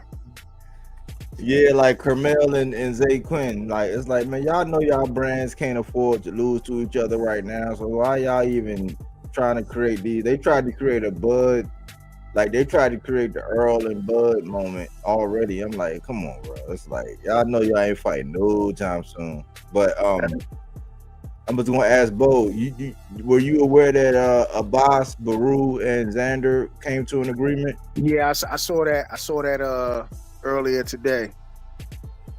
Yeah. But I like Abbas. I think Abbas is the goods. I mean, I know he's not known, but he's a good. He's an Olympian. I think he won a medal too, if I'm not mistaken. But And about go out there and get knocked the fuck out like Jin Sasaki did. I'm not gonna let you lay that shit down, Bo. No, I ain't saying he's like the next big thing. It's like how you talk about Jen. I was like, oh hell. No, I was. Come on, bro. Come on. You was like, yo, Jen. That's what I used to be like. I was like, man. I was like, fucking AC. No, because I'm just defending the guy based on what people were saying. I was like, I watched a lot more footage on the dude, but he went in there and got smacked with a brick. I can't. But I told you before the fight. I told you even before they made that fight. I said, man, that dude is trash. That's like I don't know how a person becomes trash when you're the number one ranked guy in that country. You know how the rankings go sometimes. Look, nah. People who pay them. People will pay for rankings. How Ryan Garcia? But all of a sudden, we'll see. Let me put it like this. Just to settle it, we'll see how well that loss to Brian Norman ages, depending on how Andy Hiroka shows up against, in my opinion, how he shows up against Gary Antoine. If that fight actually gets done and it's looking like it's supposed to be done or purse bid or whatever, but we'll see. I was supposed to be on the undercard of that Jake Paul thing. I think they moving it to. I got confirmed, but I think they moving it. That's why I was like, man. That's why I said, man, with the moving that fight. But that's a fight, man. That's a sneaky fight right there. That dude Andy Hiroka. Yeah, man. That dude. I'm trying to look up and see if Abbas actually won a medal or not, man. Not because the only reason why I'm saying it is because that's Jin only loss before he lost to Brian Norman. Well, before, and those are his only two losses. He's been stopped by two guys that per respectively, both of those guys are supposed to be that guy in that division of where they are. So we'll just see. That's all I'm saying. I still like Jen. I'm not gonna turn on him or anything like that. I still like him, and I still like a lot of fighters that lost. I'm still a huge fan of Anthony Yarde, and most people, both of y'all have Benavidez winning. You feel what I'm saying? For me, I'm like, I don't know, because I think if Yarde just decides to punch with Benavidez, that's going to change the whole landscape of the fight. But I don't know if he's working on that. I don't know what Yarde is working on. I don't even know what Yarde is going to show up. But the way he's talking, he's like, I understand what I'm up against. He's going to bring the fight to me, and I'm looking to bring the fight to him. And he laughs about it like it tickles him pink to be in that type of situation, to whereas it ain't going to be a lot of dancing and styling and all of that. You coming to take my head off, I'm looking to take your head off. Do either one of us think this fight is at least making it to the 10th round? Neither one of us is planning for it. So I'm like, whoa, okay. As just a pure boxing fan, I love shit like that. I feed into shit like that. And then sometimes I'm not even gonna lie, it starts to persuade my decision. You know, especially when I feel like I have a rapport with that particular fighter. Despite how many losses he has. I felt that way with MMA and Clay Guida. You know what I'm saying? Like right now with me, Yarde has I think Yarde has more. I have more respect for Yarde than to just say he just got a puncher's chance. I think it's more than a puncher's chance.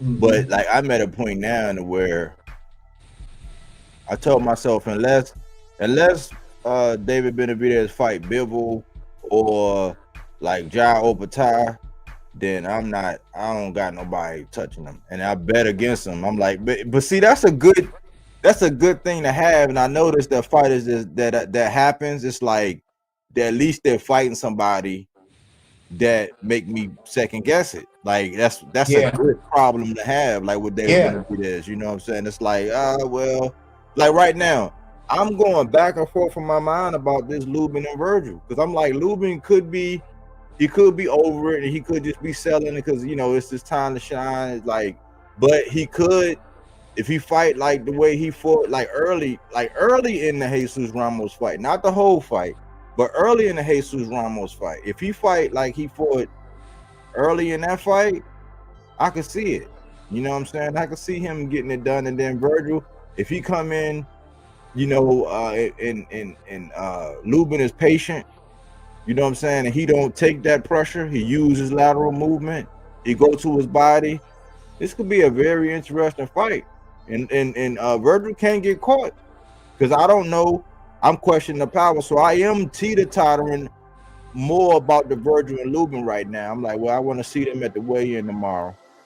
You know, that's going to tell me a little bit. I want to see the energy. Sometimes that tell me some things, how they looking at each other, and, you know, the little things. That tell me some things, like how they looking. And, like, I look like, I swear lately I've been looking in these guys' eyes and, like, because I swear, man, when that you can kind of see it. Look, when that dude Lima was in the ring, and he looked over at Boots, I looked at my baby. I said, babe, why is he looking like that?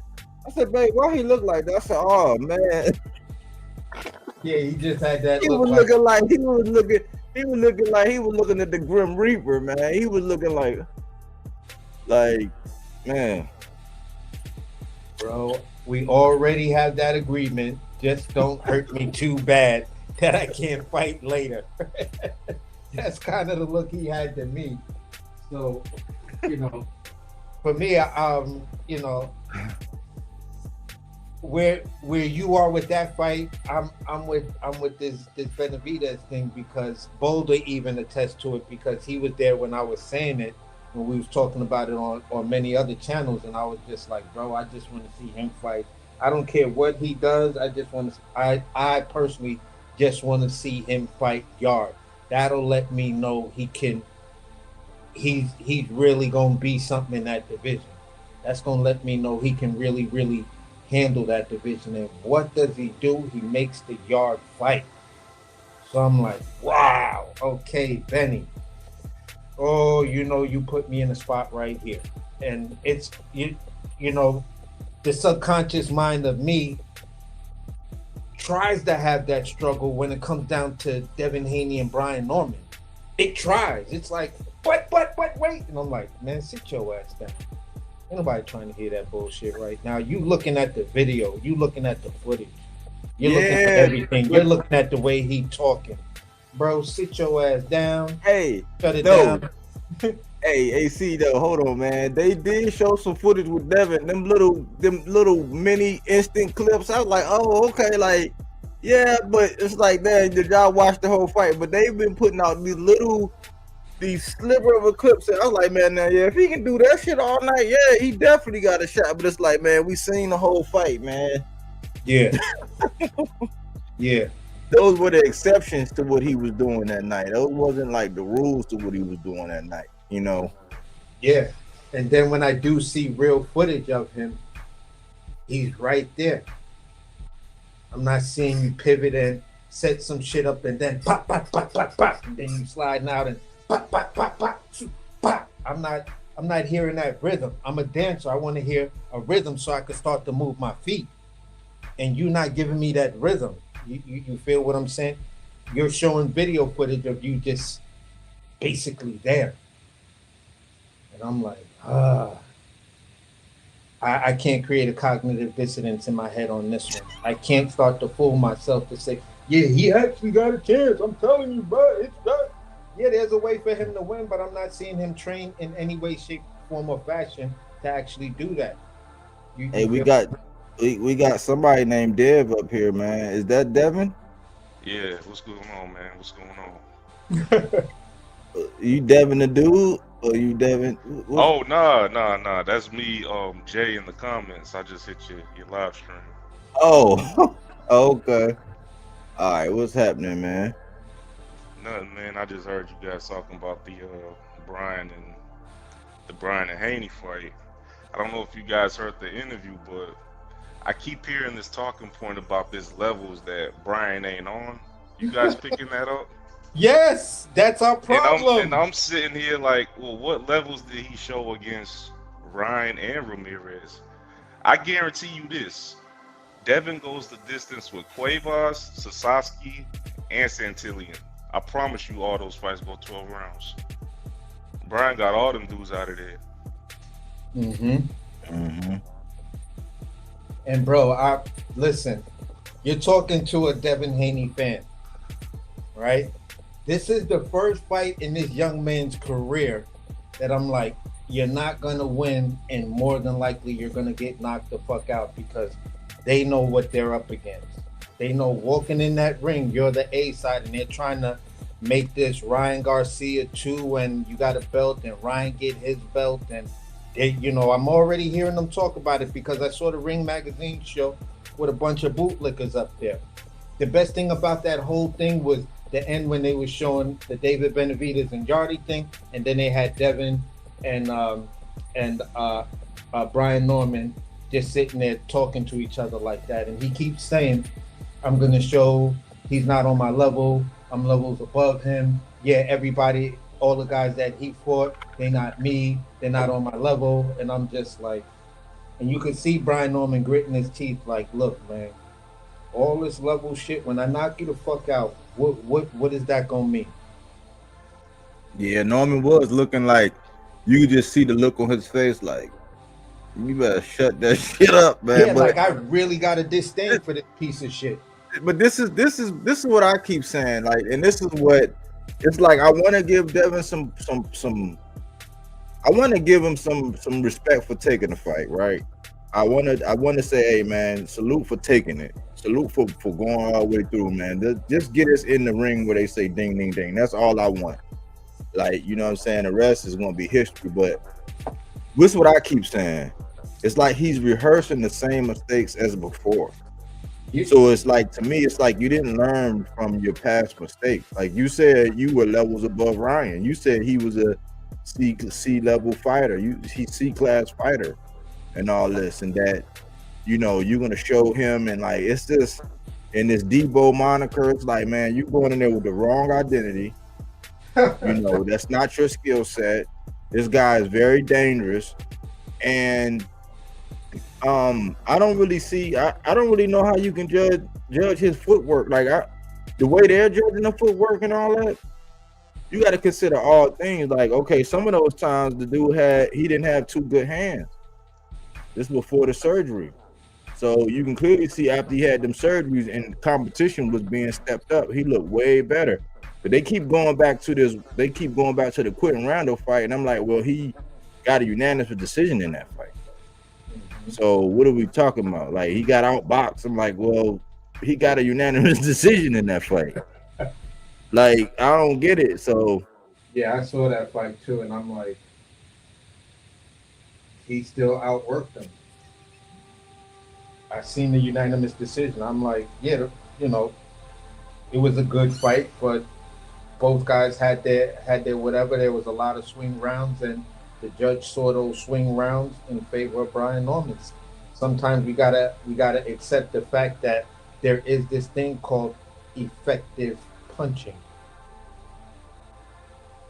Oh, this the other thing. We talked about it. We said after the Ramirez fight, we left with more questions than answers.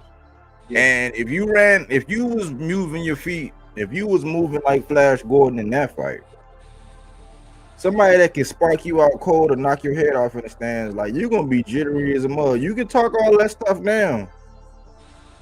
But that's just like when somebody be talking all that stuff and you look down and that ankle be shaking like a motherfucking tambourine. Yeah. You know what I'm saying? It's like, man, you can talk, you talking it up, man, but like I think you just keep heaping more irons into the coal, man.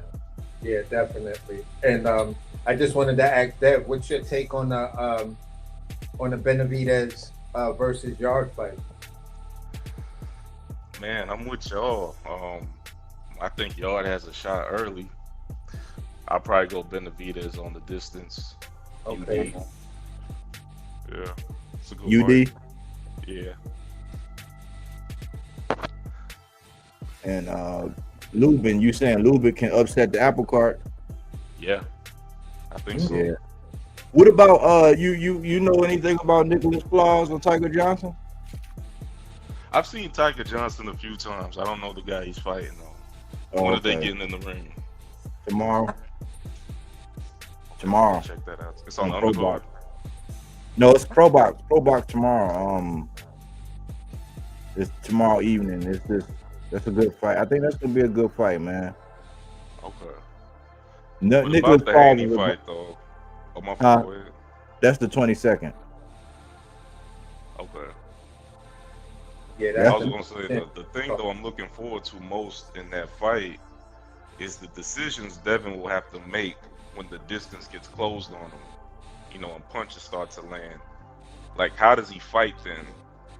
Because I feel like it's a dimension in Haney's game that he just never developed, man. As talented as he is, learning how to fight when that boxing shit ain't working. And you're going back to the one of the most important videos. One of the things that actually Devin Haney, you know, if you were a fan of his at that time, you kind of seen that video just kind of give him a little push. And that's when him and Floyd was in the ring and Floyd was telling him, you know, at some point you gotta fight. You feel what I'm saying? So your point that you just said right there is in reality where he actually is right now. Because I'm listening to him and his dad, and I'm listening to Brian Norman and his dad. They're aware of certain things, and they're saying, I'm training, you know, for everything. So if Devin is looking to try to be elusive, you know, Dad and Junior both are on the same page. We got something for that. Y'all think and he was like, Dad and son both were like, see, what y'all doing is y'all sleeping on footwork from Brian Norman. And then you're hearing, you know, even some of the biggest sports names say, or they'll write it in a little quote and say, yeah, most fans are underrating Brian Norman's boxing ability, but Devin Haney, yada yada yada yada yada yada yada yada yada. So if you really pay attention, they're all acknowledging that to a certain degree, fans are sleeping on Brian Norman's boxing ability. Yeah, it's they're negating. It's like it's like having a conversation where people just want to ignore certain facts. Yeah. Like, you know, it's you're gonna have to fight. At some point you're gonna have to fight, especially coming off the, you know, you don't want to have the hangover of your last fight spilling over, because everybody's looking to see. Because they come out and the first time they see you and you doing that same thing you did against Ramirez, I mean, you lost, man. Like and then when you start running around, and then when as time go on and you get tired, because you know you are a little heavier, you know what I'm saying, and the mental pressure. you know what kind of mental pressure that's going to drain that tank, man. You're not going to be able to rely on that, and it's going to be even more dangerous because if you do that and you getting punched on throughout like 8 rounds, and then you exhausted because you're moving too much, it's going to be worse in the later rounds. Because they're lying saying that Greg talk about his punching power going to go down. Like they saying that Norman's punching power going to go down. I'm like, man, like y'all trying to get this. And then this is the fact that I say that they are ignoring the most, which is like dangerous to me. They don't realize that when Devin, soon as Devin's in range to hit, he's already in range to get hit already. Like he's only experienced this like 2, maybe 3 times. He experienced it in Ryan. Maybe you could say Jose, but he still had a reach advantage over Jose. But it was close. You know what I'm saying? But like he only experienced it really with Ryan. Where like whenever he's in range to hit, he's already in range to be hit. Like if you've been fighting all of this time and you're accustomed to like having that cushion, like to where somebody, in some cases, somebody could put a whole dollar bill in between. You can extend your punch and put a dollar bill between the other person's hand, and they can't hit you, but you can hit them. He's had that kind of advantage. It's different when you can't do that to somebody your size. That's just a fact. That's science. That is science that they're ignoring, man. That's why I say it's dangerous to tell this man, oh, you levels and he ain't never fought nobody like you. I'm like, what does that mean? What does that matter about him fighting you on the 22nd? He might not have ever fought nobody like you. You know what I'm saying? That might be true. He didn't fight nobody like you. Okay, so what? You're his assignment now. You know what I'm saying? Those guys ain't rooting for Devin, just hating on Norman. Yeah, I've seen a lot of that. A lot of the carryovers from other fan bases. But yeah, I'm excited about the fight. It's a lot of good fights coming, man. Some fights are not getting talked about that much, but this is one fight that everybody's intrigued about, man. Everybody want to know. I want to see too, because it's either going to be a clinch fest. Because don't forget, Devin, he will clinch the shit out of you. And Body, for me, if he decides to clinch Brian Norman, that's one of the ways I see him getting knocked out. Because it's like you Devin,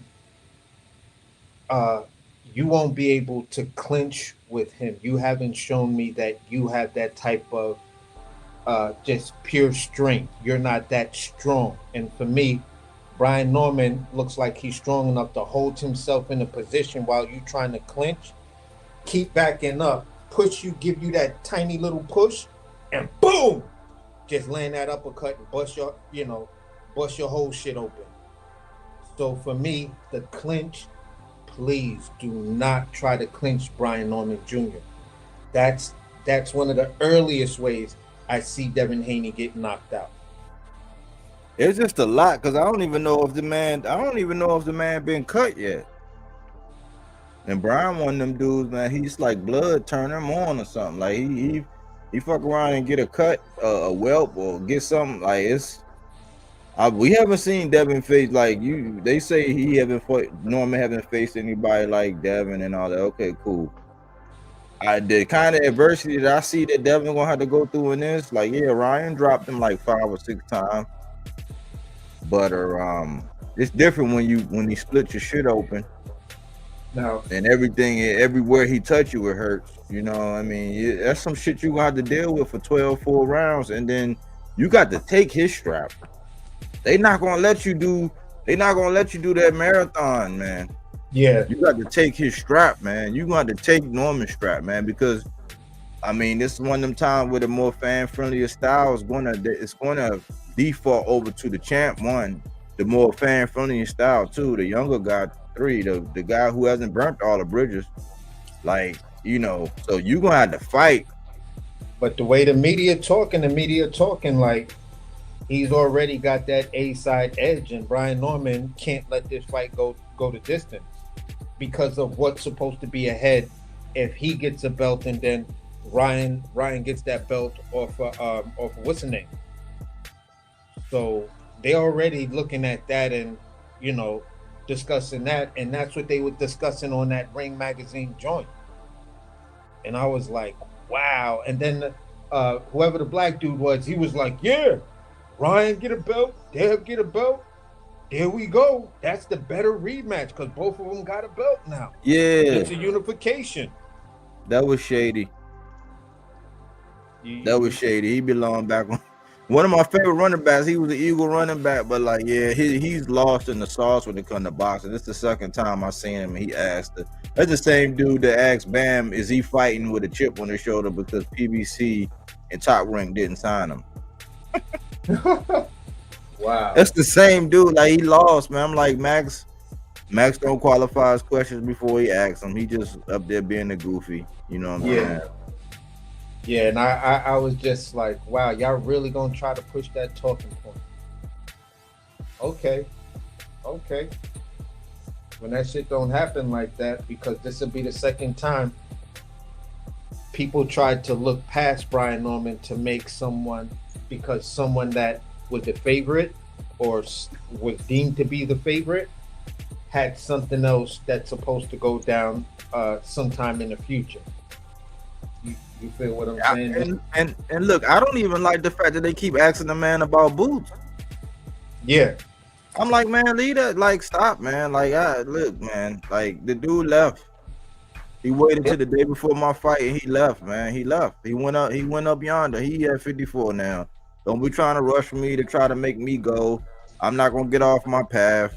Yeah. Like, you know what I'm saying? It's other work. It's the last time I checked, it's still 3 other belts in my division at the welterweight division that I need to collect. You know what I'm saying? Before I start thinking about going to go chase some boots.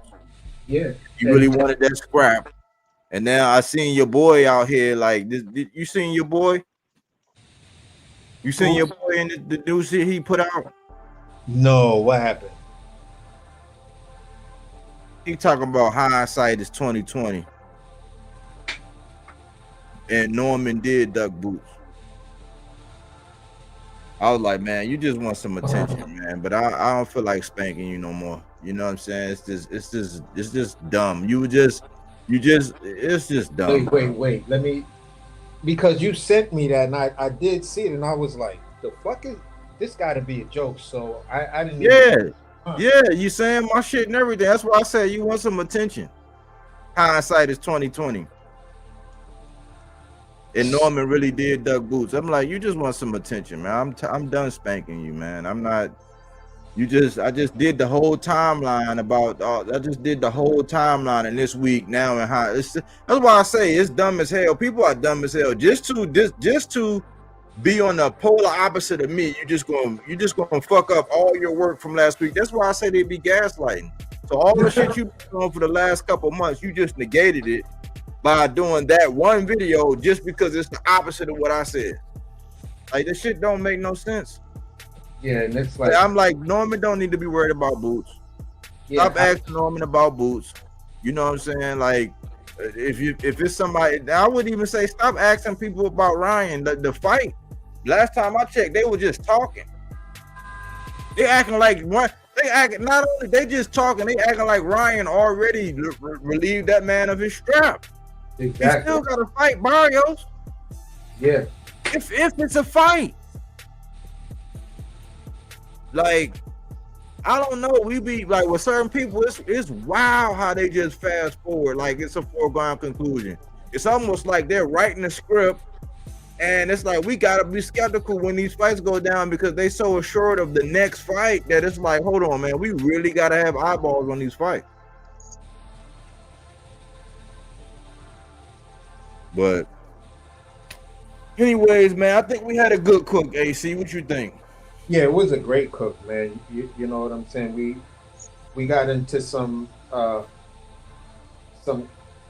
good observations and stuff like that with this with this Benavidez and Yarde fight. I'm still a fan of it. I'm looking forward to it. I think it's gonna be, that Night of Champions card. I don't know who steals the show, but every fight is a potential fight of the year on that card. You feel what I'm saying? Because just the dynamics of it, and that both parties show up, then we gonna have some shit going on there. One fight I'm pretty much on the side of not being the fight of the year, but possibly the knockout of the year, a contender for it. He might up his last knockout, because then you're looking at the level of competition. And I just wanted to say this: if Brian Norman stops Boots, No, guess Devin. what, people? Devin. Stops Devin. Brian Norman stops Devin. Guess what, people? He has a much, much better resume than Jerron Boots Ennis, because Jerron Boots Ennis does not have any pound for pound former Lineal or Ring Magazine, former undisputed, former franchise champion on his belt. Doesn't even, and Devin is so far a 2-division champion. Boots ain't got none of that shit on his resume. So, But let me ask you something. No, okay, 2 questions, and we can close out here. And this is for everybody, man. Like everybody, we can close out. Man. Great show, man. One, do Bud get fight of the year just because of what he did, or can anybody do anything? Like, if let's just say Norman knocks out Devin like in emphatic fashion, like he did Jen. Is it a debate there for fight of the year, or Bud just got it because he jumped up and did all of that? I'm gonna say it like this: it's a strong debate. It's a very, very strong debate, but from the fan basis, Brian Norman stopping Devin Haney in devastating fashion has more of an impact, because you're not looking at 2 guys that are on the second half of their career possibly or whatever, but you're looking at 2 guys that can possibly rematch somewhere later on, or will always still see each other fighting and shit like that. So as it ages, it might age that Brian Norman's knockout over Devin Haney might get him fighter of the year over Bud Crawford beating Canelo. Yeah. And the other one is on the Night of Champions. You can even include, let's focus on the Night of Champions. Which one of them fights, if you had to name one possible upset, the most likely upset on the Night of Champions, which one would it be? I'd say the Devin Haney, Brian Norman. Okay.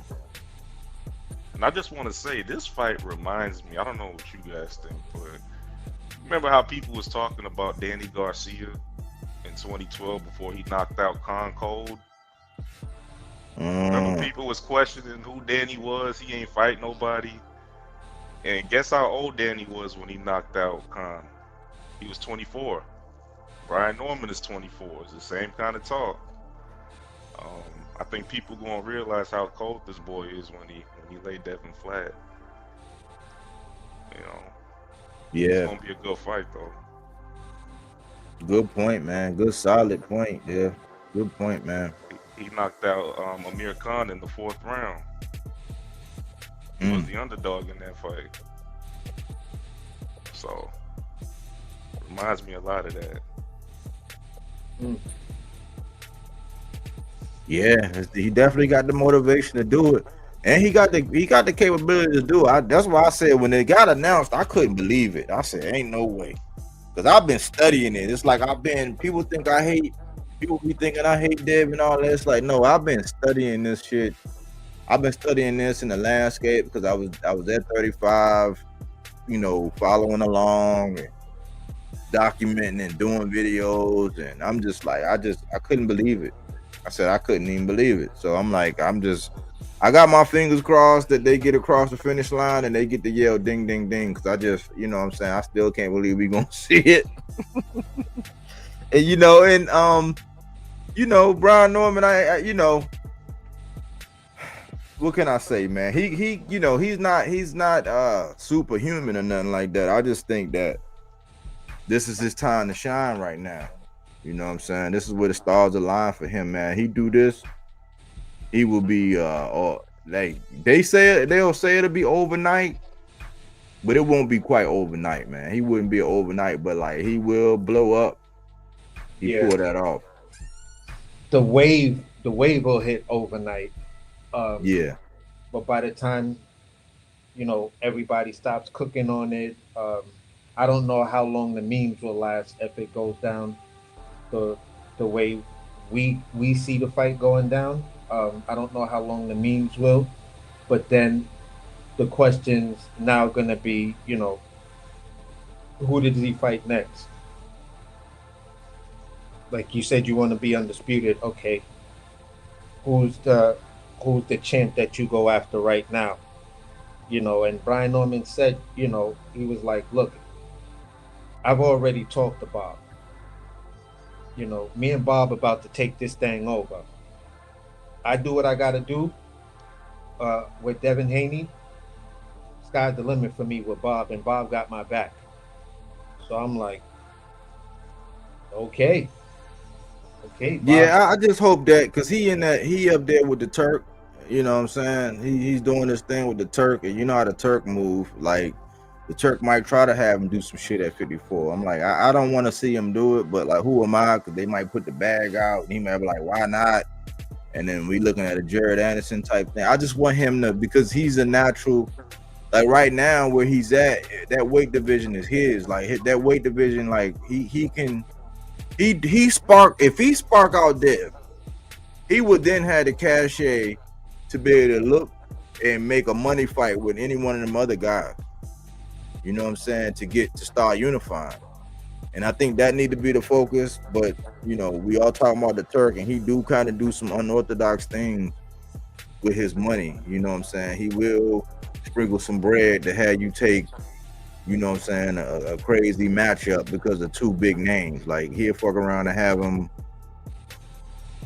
go to 54 and fight Conor Ben or some shit like that. Or it'll just be something funky, you know what I'm saying? Like will we watch it? Yeah, but is it what we want?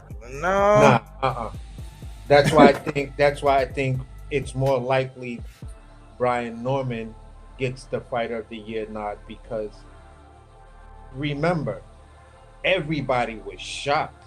This shit was like, whoa, Dev about to fight Brian Norman? You feel what I'm saying? It came out of nowhere. The Canelo thing was building up, and as it was building up, it was the 25% that was like, yeah, hell yeah. And then it was the 75% that was like, that's not the fight we want. If y'all was gonna make a fight and pay Canelo $100+ million, why couldn't you pay him $100+ million to fight Benavidez? So there was that whole sector as this fight was coming along that they was like, I hope it don't go down, because it's fucked up that Canelo just clearly ducking Benavidez for a bag to fight Crawford, and that's not a fight none of us been asking for. We want to see Crawford versus Boots, or Crawford versus or Crawford versus Charlo, and we want to see Benavidez versus Canelo. Hey, I just thought about something, and I promise we gonna end after this. But I just thought about something. AC, think about this, bro.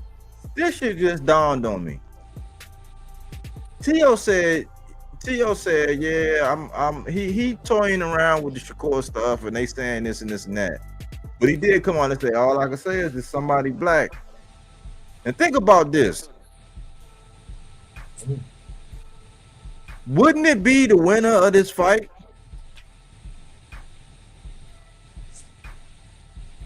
Because Brown Norman got the W. Look. Let's look at it. Because a picture is worth 1,000 words. I think the writing is already on the wall right here. Look at this. This Norman right here, right? He got the WBO. Right? Uh-huh.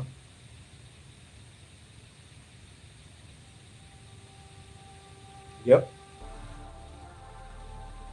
So remember, they wanted Tio and Devin, right? Yeah. Devin jump in that line. It'll only be November. December, January, February, early in the year, that shit. I don't see why. Hey. Let's go back to this. Remember when they showed the videos of Teofimo Lopez training with Canelo, and they said Tio training for a possible Boots fight at 147 pounds? Yeah, he was. Boots turned that down. Yeah. Yeah, but the point was that Tio was training for 147 pounds. Yeah, and he already turned down this Norman thing. But I'm thinking with the Sheik, he'll fuck around and double back and be like, all right, now you better not say no to this. Devin did. Devin said, yeah. Got his ass sparked out. Now what you trying to do? You want some of this action? Because it's either gonna be him or Richardson. If you gotta go through the Turk and it's for that bag and they give Norman that bag, he might feed him because Tio will be jumping up the higher division, and that's up Tio's alley. He'll do some shit like that but he turned it down already. I'm just saying that if Norman counsel out Devin, and it will be a cancellation if it go down that way. You know what I'm saying? Then I'm thinking, man, Tio might feel froggy after that, man. That's something I see, man. It's something I thought about because I'm like, you know, it's to me, as bad as I would want him to go ahead and get the undisputed, I know how Turk think, man. I know how I've been triangulating how he make moves or whatever. He'll toss out that bag and have one of them dudes get froggy and jump up. You know what I'm saying? Uh-huh. So that's just food for thought, man. Yeah. I ask y'all something real quick before we close out. I don't know if you guys touched on the 135 division, but do you think things are gonna start shaking up? Because we got the Abdullah Mason, Sam Noakes for the WBO, Raymond Muratalla, Andy Cruz is set for January 24th. And Andy Cruz is Shakur's #1 mandatory in the WBC. And then Tank still got the WBA belt, I think, with Floyd Schofield as his contender. You all over it. We talked about this the last cook or the second to last cook? Yeah, it was the second to the last one. The second to last one. And this is why I said people started. I said, look, because this guy came up here and look, we did this.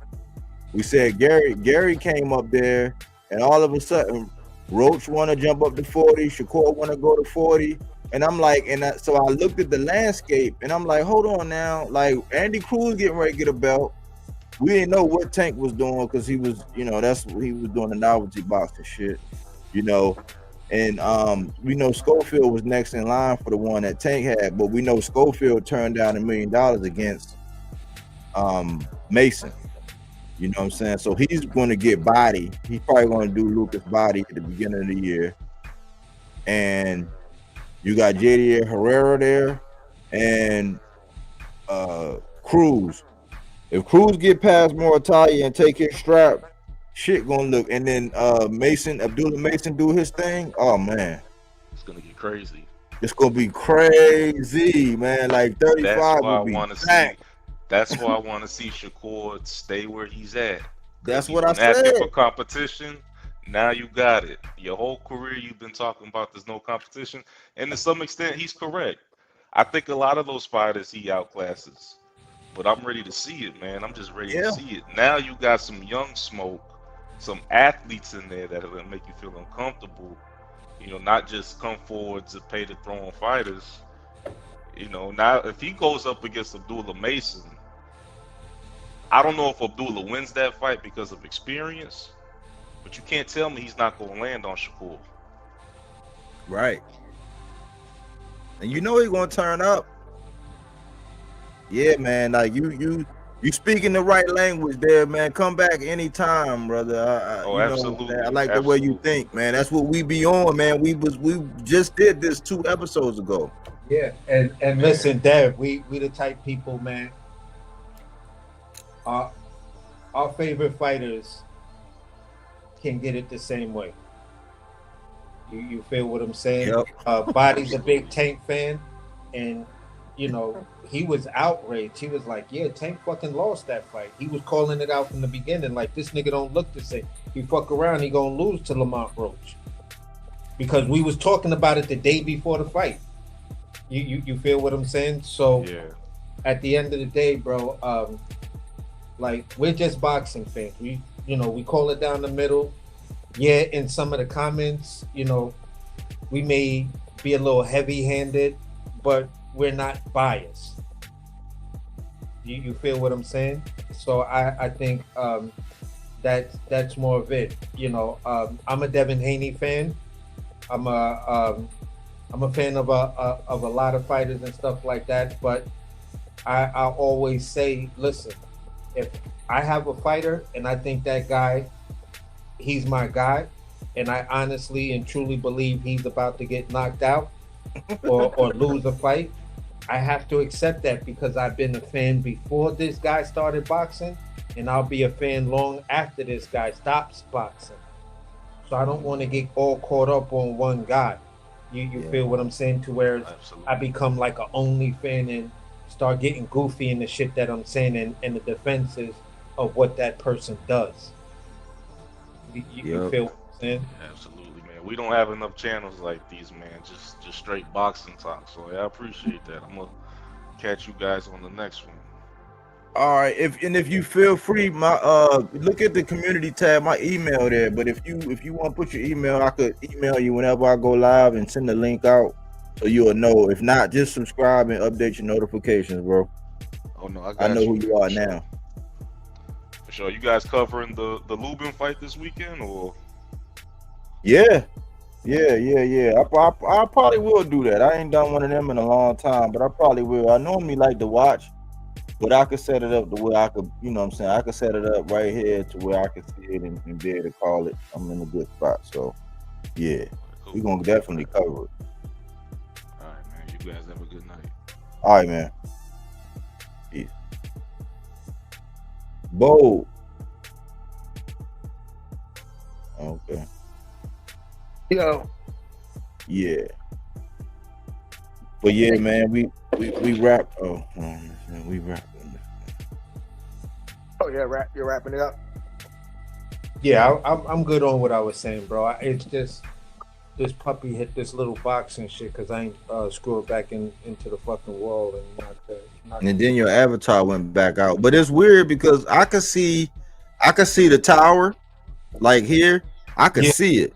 Yeah. But on the other one is you blank again. But when you were on, it was your call your shot thing. Even though I could still see the tower here, it's weird.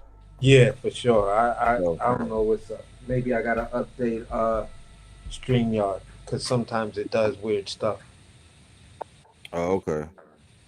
All right, well, shoot, man. Y'all have a good evening, man. Good. Thanks for coming through, Bo. I appreciate it, man. Appreciate you having me on, man. Catch you on the All right, next man. one. Have a good weekend. Be safe out there, man. All right. Sure. All right. All right, y'all. All right, buddy. All right. On to the next one. All right, peace. Yeah, man, another good one in the books, man. That's like I like hearing that, man. We talk that good old boxing, man. Just straight up boxing talk, man. And that's how I know it's a fan base out here. I know it's a market out here, man. The way they looking at everything the same way we're looking at everything. You know what I'm saying? We were just talking about how 35 is getting ready to be savage, man. 35 is getting ready to be, man, something awesome, man, because people got to move around. You know what I'm saying? It's some young, hungry lions out here, man, and they about to go on the prowl, man. So shit about to change, man. Shit is really about to change, and it's for the good of boxing, man. Boxing getting ready to get back to his glory days, in a sense. It just depends on who you're looking at, because big media, major media, they're gonna want the soap opera and the big names and the people that they gawking, you know what I'm saying? But like channels like this, we're gonna be keeping our eyes on a bouncing ball, watching all along, and we're gonna tell you what that real is as it unfolds, you know what I'm saying? But anyways, man, I had a good time tonight, man. Thanks for everybody who came through and said what's up to your boy and kicked it with us and had some input, man. We had good comments in the comment section. We had a great panel. We got some good takes, you know, and just some diversity, man. So that's all we really want here, man. That's the kind of environment we want. Update your notifications, y'all. You know, silence is consent is the name of the channel. All it takes for evil to prevail is for men and women to remain silent. So we speak to those things.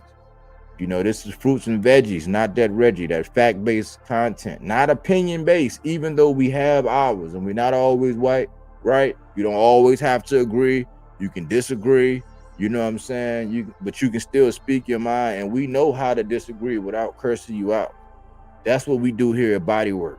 You know what I'm saying? So I appreciate that, man. I had a good evening, man, talking that good old boxing.